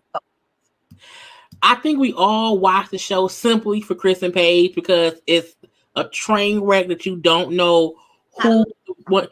It's like who driving the train. It can be either one of them. So when they were all together, Paige is still bringing up how her and Chris are going to work things out. That's the gist of what Paige says just about all this episode. She just says, we're okay, it's gonna be fine, we're working through it or whatever. So again, the ladies are supporting Paige like we support you, blah blah blah blah blah. Claire again, I'm going, you better than me because I wouldn't stay. We know that Claire leave it alone. So Chris was with the guys or whatever. He brings up how Paige is number one in his life, and she comes before his situation, the whole kid. Now, Eric at that point in time is drunk, and he is telling Chris how, you need to man up because Paige is here for you.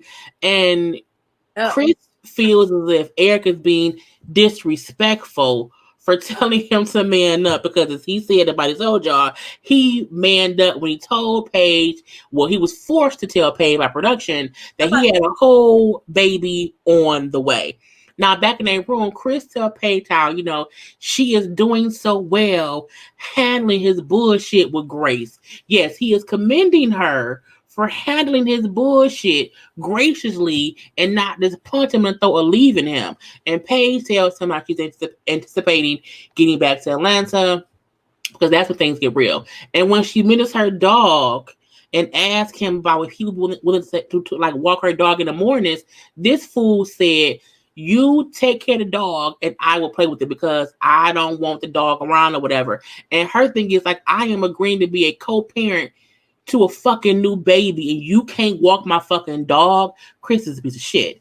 He then brings up how he wants separate bank accounts, okay? He does not believe in joint bank accounts and that if she needs something, he'll give it to her, but they can't have joint accounts, okay? I'm like, bitch, what? He also brings up how when she says she's gotten gifts away from friends and family for the wedding, he wants to split it 50-50. She said, bitch, we are married. There is no splitting shit in a union. And I'm like, it's just bullshit. Paige brings up how it's alarming that sometimes he's selfish. That's just part one. What do y'all think? Well, he is selfish. He's terrible. And the fact that all he had to say was that he found he found himself being spiritually attracted to you. When the nigga said that he found himself being spiritually attracted to her, and that was why she now feels better about this fucked up shit show of a situation. Baby, thank you for the super chat. I know, but I still thought I should say thank you because sometimes thank you. You know what I'm saying? Okay. Thank you via Jaylee through me, bitch. Anyway, thank you for that. We appreciate it. Y'all, it really annoyed me that she was so quick to recover after everything that happened this episode. He acted a fucking fool on that bus. And in all honesty, he needs to be glad that Eric is a different type of dude because if Eric was some of the men I know, white or black, you'd have got your ass body slammed that day with the way you was like going after her on the back of that fucking bus. Like my husband, there's no way that somebody would have been talking to me like that, even the way I am. There's nobody that would have been talking to me like that.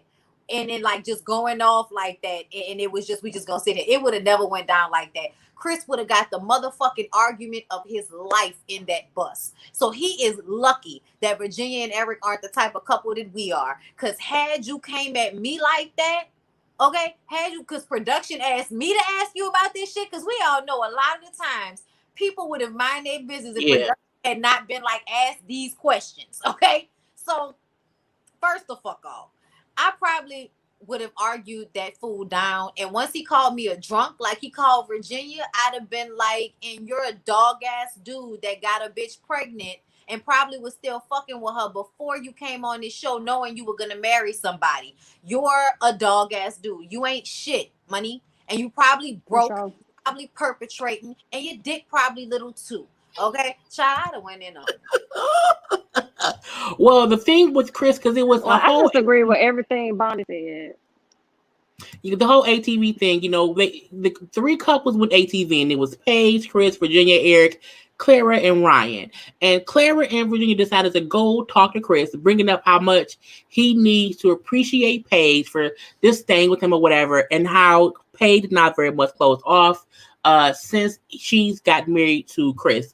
Chris was like, to me, Chris wasn't being rude, but Chris was being honest enough to say, y'all have this fake concern, and none of y'all know what I'm going through personally or what she going through. Like, y'all don't know what we feel right now. And Virginia brings up that she's not concerned with him. She's concerned with Paige. Okay. And then she, feels as if you are not going above and beyond for her. And Clara then asked, like, what's the plan on how you and her will handle the marriage? And he felt like, I don't owe y'all no explanation. That's between me and Paige, and you have no idea what we doing. Man, your business, bitch, right now. And the weird part was I kept wondering, where is Eric and Ryan? It was weird that it was just Chris and the two ladies, and we did not really see even Paige involved in this conversation. I feel like in this moment, both Clara and Virginia was two white women who felt entitled enough to go and talk to this black man about how they felt he treated his wife. And the reason I call bullshit because if Paige not up here causing a fuss about what he doing, you should not either. And my thing is, Virginia and Clara have to realize they are not Paige's friends. Y'all, she has known y'all for 5 days, technically. Y'all just met within these past 2 weeks. You don't know her well enough to go at her husband. I feel like Clara and Virginia had no reason or no right to confront Chris on what he was going through with Paige.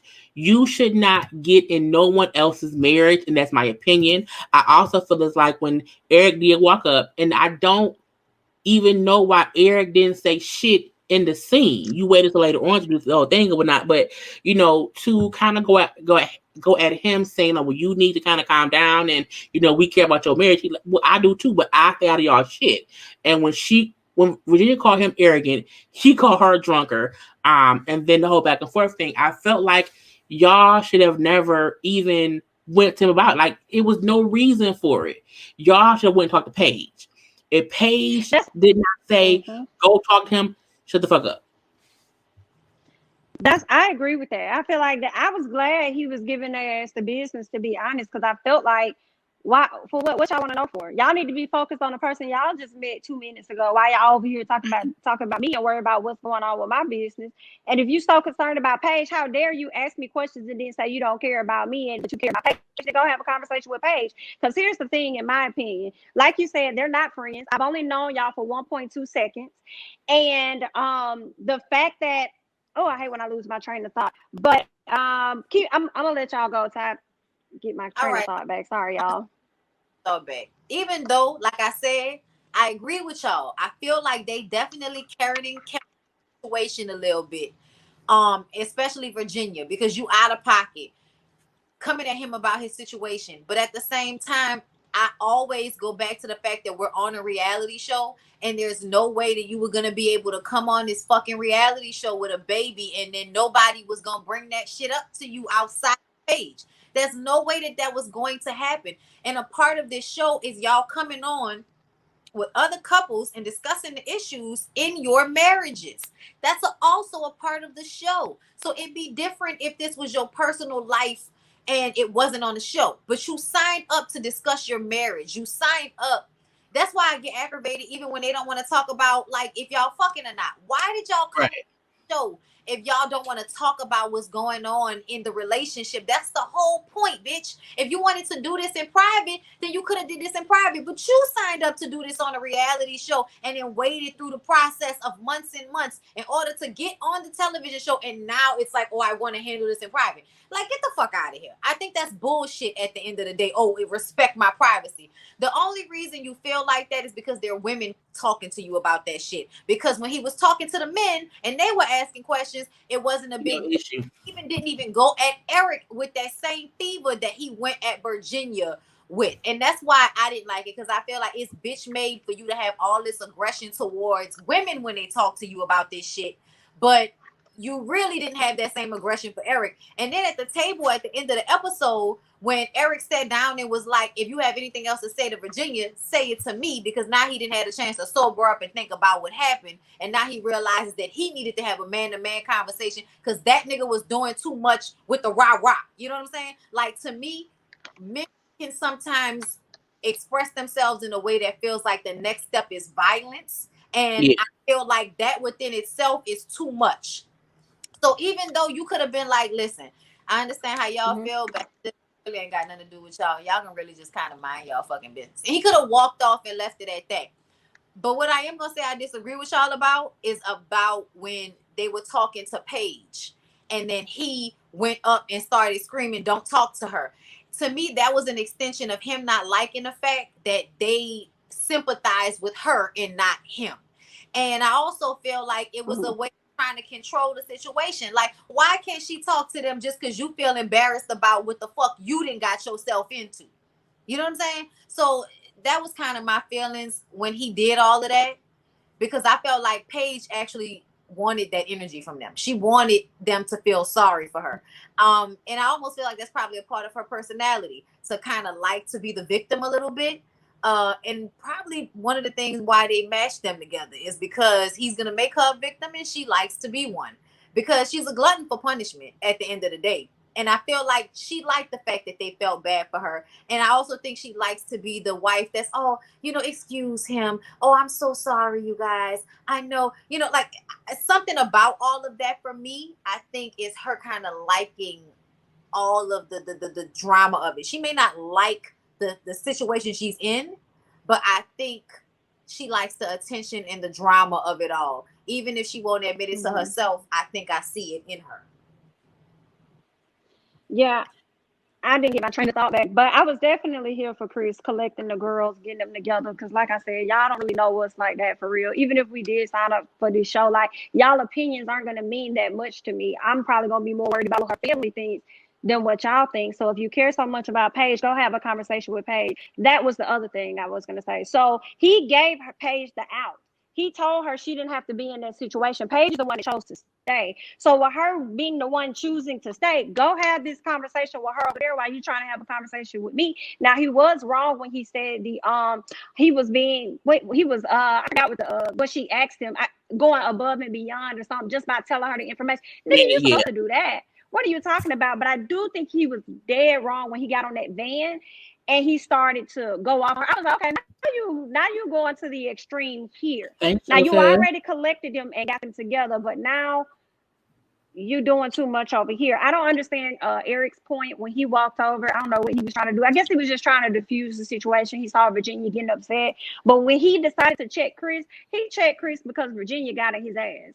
Because he's already said, obviously he's influenced by her, because when she goes to have drinks, he feel like he got to have drinks too, because that's what she's doing. So when she got to that room, she checked his ass. So when they got there, he felt the need to go ahead and lead with the conversation of, you can do whatever you want to do, but you're not going to talk to her like that. Because he walked in on the tip of, you know what I'm saying, and it was only weird because when they had the whole table scene and we see everyone there except Virginia and Eric, and Chris is trying to be apologetic or whatever, saying sorry to the cast and trying to praise, you know, Paige as if, you know, she's his great wife, whatever, she's his spiritual person, whatever, how she calmed him down and only his mama and grandma can do that or whatever, blah, blah, blah. I do feel like Paige told him, you fucked up. Like, you fucked up. You should have acted that way, because she brought up how she told him that he was wrong and how he spoke to them. And I do think how he spoke to them was wrong, but I also feel like when Chris said to Eric, we not around here talking about you and your wife being drunk in the hotel room. So my thing is, the same way we see bullshit with y'all and we're not bringing up, why even bring up bullshit with us? Like, if you know me and my wife have this new situation that we told y'all about or whatever, but we not talking about y'all issues too. I felt that, meaning everyone should mind their own business for right now and let each couple handle their own marriage. But at the table, I appreciated that Chris that Paige had told Chris, fix this shit. Go in here, real calm, cool and collected or whatever, and say your apologies. And he did that. I liked how he apologized directly to Clara. Like, you know what I'm saying? I should not have done that. I felt I did feel the sincerity in his voice talking to them. I do think whatever his grandma said got to him, like, dude, you can't be doing that bullshit or whatever. So I feel like that was a real moment. The energy in the room had changed. And then Ian walked drunk ass Virginia and Eric came in to meet on, late and angry.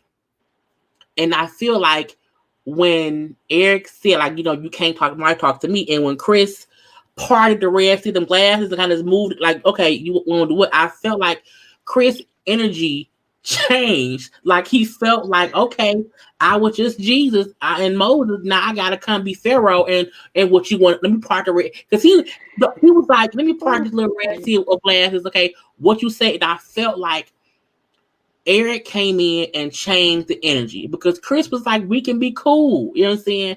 And I think had Eric and the girl sat down and didn't say shit at first, Chris could have possibly gave them the same apology that he gave to Clara. They didn't give him the chance to do that. And I don't feel bad that Chris matched Eric's energy. You want to go there? Okay, let's go there. What you want to do? You know what I'm saying? And, seeing that, Ryan got up and Vincent got up, whatever, and kind of kept them separate.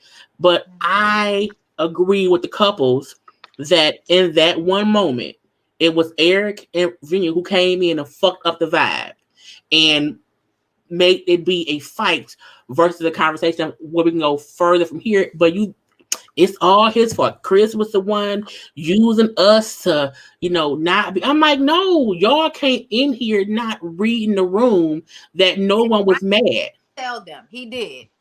But at the same time, even though they weren't reading the room, I think that Chris was still more upset about Virginia than Eric, because Eric hadn't even said anything or done anything. But when Virginia stood up, like, you know what, fuck it, let's go back to the room.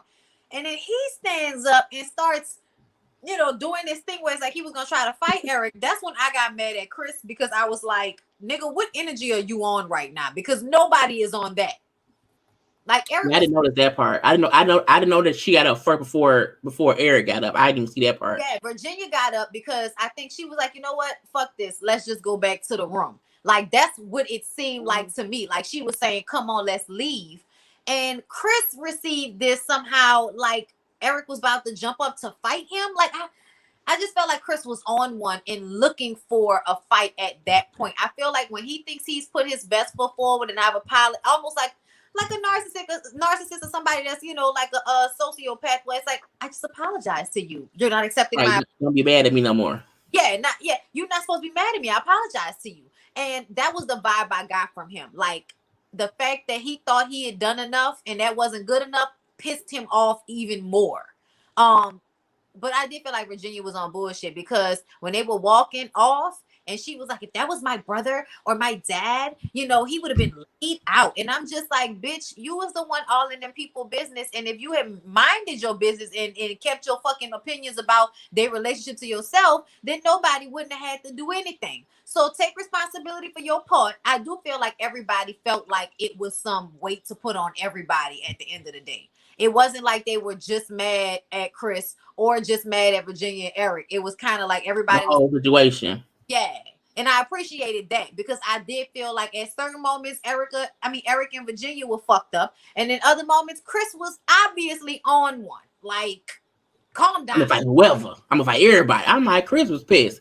He was pissed. Yeah. He was on some outfight everyone. He was mad.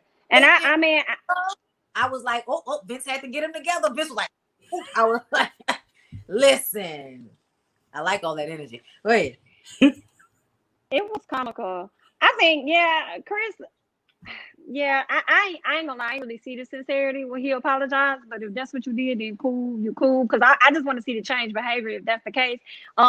Miss Paige, you see how he's blowing up on people. It's only a matter of time before you say the wrong thing, he blow up on you. This man has shown you in so many different ways and told you in different ways that you is not it.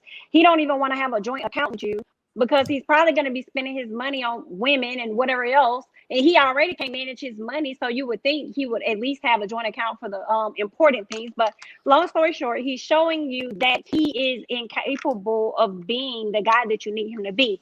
But fast forwarding to the dinner, Miss Virginia full of shit. She came straight in there talking about some damn shots, and the first person she asked was, Paige, do you want shots? Now, they definitely came with the energy because Virginia already had put Eric on game on how this is going to go.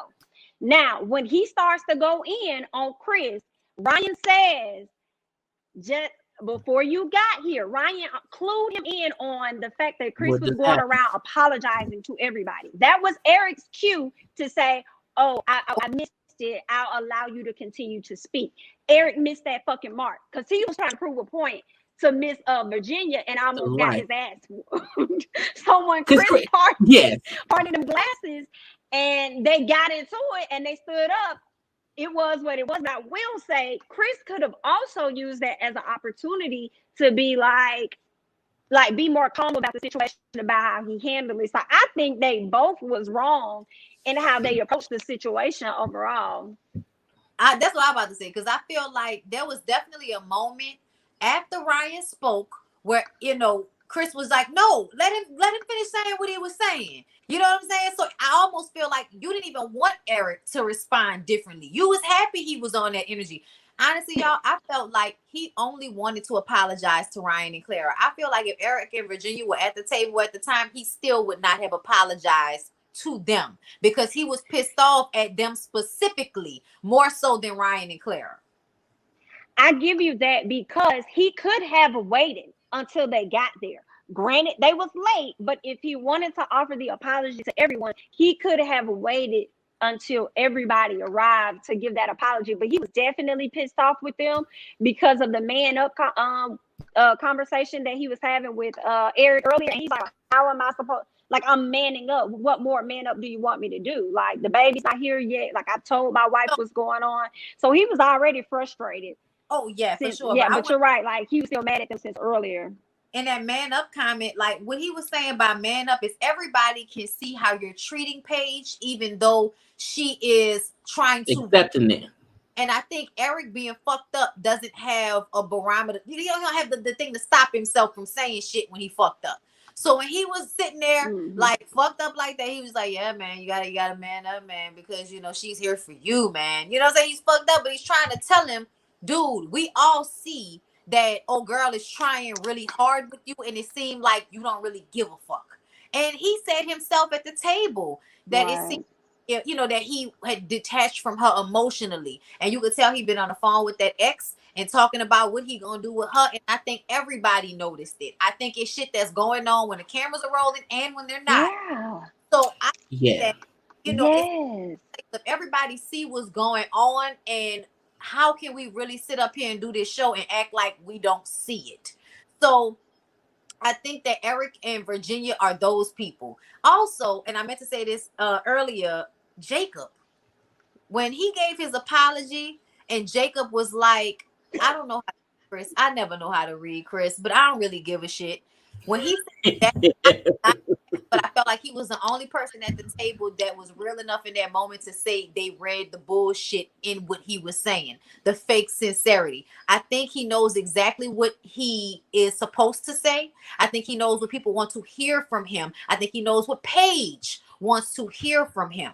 So there are these moments where he says all of the right things. But honestly, I feel like he's such a good liar and such a good manipulator that you can't even tell whether he's bullshitting or being sincere. Because at the table, it did seem sincere because of what he was saying. But when you really look at everything that happened, and then after, when everybody goes to bed, continues to say certain things to Paige, where it's like, my nigga, what are you talking about? Like, you can tell he's on bullshit no matter what. Like, I just feel like he's on bullshit no matter what. I think the after scene and them in the hotel room, and then she's asking him like, okay, we get back home, what's up? And the fact that he brought up how even the whole conversation was like, what we gonna do? When he's saying like, you know, me and the ex have talked about getting back together, like what it would have looked like if we raised the kids together. I'm like, what are you talking about? And then she's like, well, Right.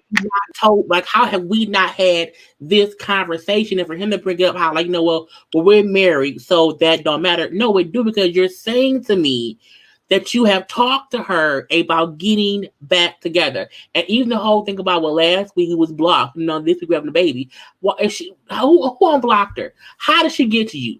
If she blocked, how did she call you? It's weird. I feel like Chris has these good moments, little bit, and then it's like 10% good moments and 90% complete and utter bullshit. And the fact that Paige sat there and heard him say how he's having these conversations with her, but he and Paige I talked about it. And when she keeps saying, I can't keep doing this. Well, why you keep coming back to the room and talking it out? Keep doing it. That pissed me off. I'm like, girl, when she said, I feel like, God has a plan for us, and I believe this could be a beautiful, I say, but the beautiful what? Nightmare? I'm like, Paige is delusional to the point to where we can't even be mad at Chris anymore, because Chris has Thank you. shown her from the day of the wedding who he was and the fucked up shit he can do. And she keeps making reasons that God put them together, and she keeps saying something. At this point, I'm not mad at Chris for dogging her, because she won't leave. Like for punishment.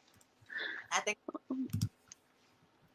Well, hopefully Jesus fixes it, because the devil done already gave them a whole lesson plan, and Paige just won't listen. And I feel like whatever he puts her through and she go through, not that she deserves it, but that's her bed to lie in, because you are staying in the fire of this bullshit with this man who you don't have not nan tied to him. You've known him for 5 fucking days, okay? And divorce can be easy right now, okay? Had you not fucked him, it could have been an annulment, but you just want to keep being with him, and I don't know why. Like, I don't. It must be really good dick, because what other reason are you staying? Well, because she's using the Lord to keep her in that bondage. Girl, goodbye. I don't even think the dick that good, because I can't deal. I mean, I just think she likes being close. It's probably one of those times where he be so absent in every other moment of their relationship, but as soon as they start fucking, all of a sudden he is all eyes and hands on you, and you're the only person in the world. I think it's probably one of those situations. I've been with somebody like that where, in public and around people, they act so disinterested, and then y'all get behind closed doors, and it's like, nigga, can you get off of me? Like, a little bit. So I think it's along those lines. But yeah, y'all think the dick good? I don't know. I feel like somebody needs to call Paige and ask her, is the dick good? We want to know. I think it's good for what it is, because he's her quote unquote husband. I just can't. I don't get why she likes him so much. It's because it's weird to watch and be like, she really staying with him. Like, he has a baby on the way, and you staying. Okay. It makes me wonder, like, is it really him? Is it really him, or is it the marriage? The idea of being a wife that she's really holding on to and yearning for. That's why she's really sitting in that. I think it's probably more so that than anything else. The idea. But I think 5 days in, you can give up. Like this, you had this been 7 weeks. It's like, no, it's 5 days in. It's like, you don't have to stay. You can leave right now. Had this came out at the end of if it's decision day, if on decision day he found out old girl is pregnant, and even now she, 2 months pregnant, whatever time she 3 months pregnant at the end of the thing. If Paige, then you know what? We've had these 2 months together. He's a great guy. I'm sticking out. But bitch, you found out he had a baby on the way 3 days into marrying a stranger. That's a big reason to leave. Because again, no one comes on the show to get a family. Like, the person not supposed to be married, no kid. Like, it's supposed to be a fresh start for 2 people who have never been married. So we have one dude who has a baby on the way. We have Eric, who is divorced. We have Ryan, who never said I love you. We have Jacob, who's a weird ass 80s freak and loves, retro stuff or whatever. And then we have who's left. And then we have Vincent.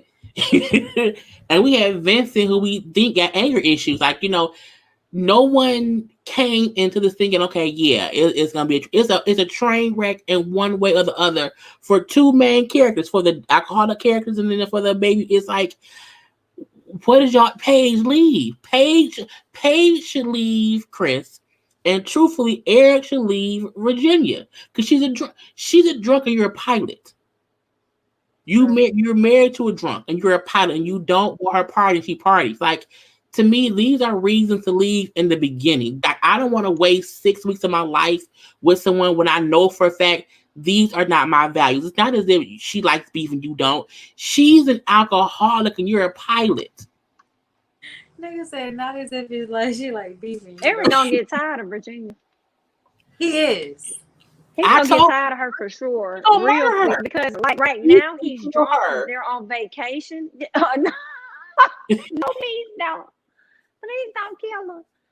But he yeah, like once they get past this little honeymoon thing, girl, he gonna be so tired of this girl. It's gonna be ridiculous. And she gonna be so tired of him.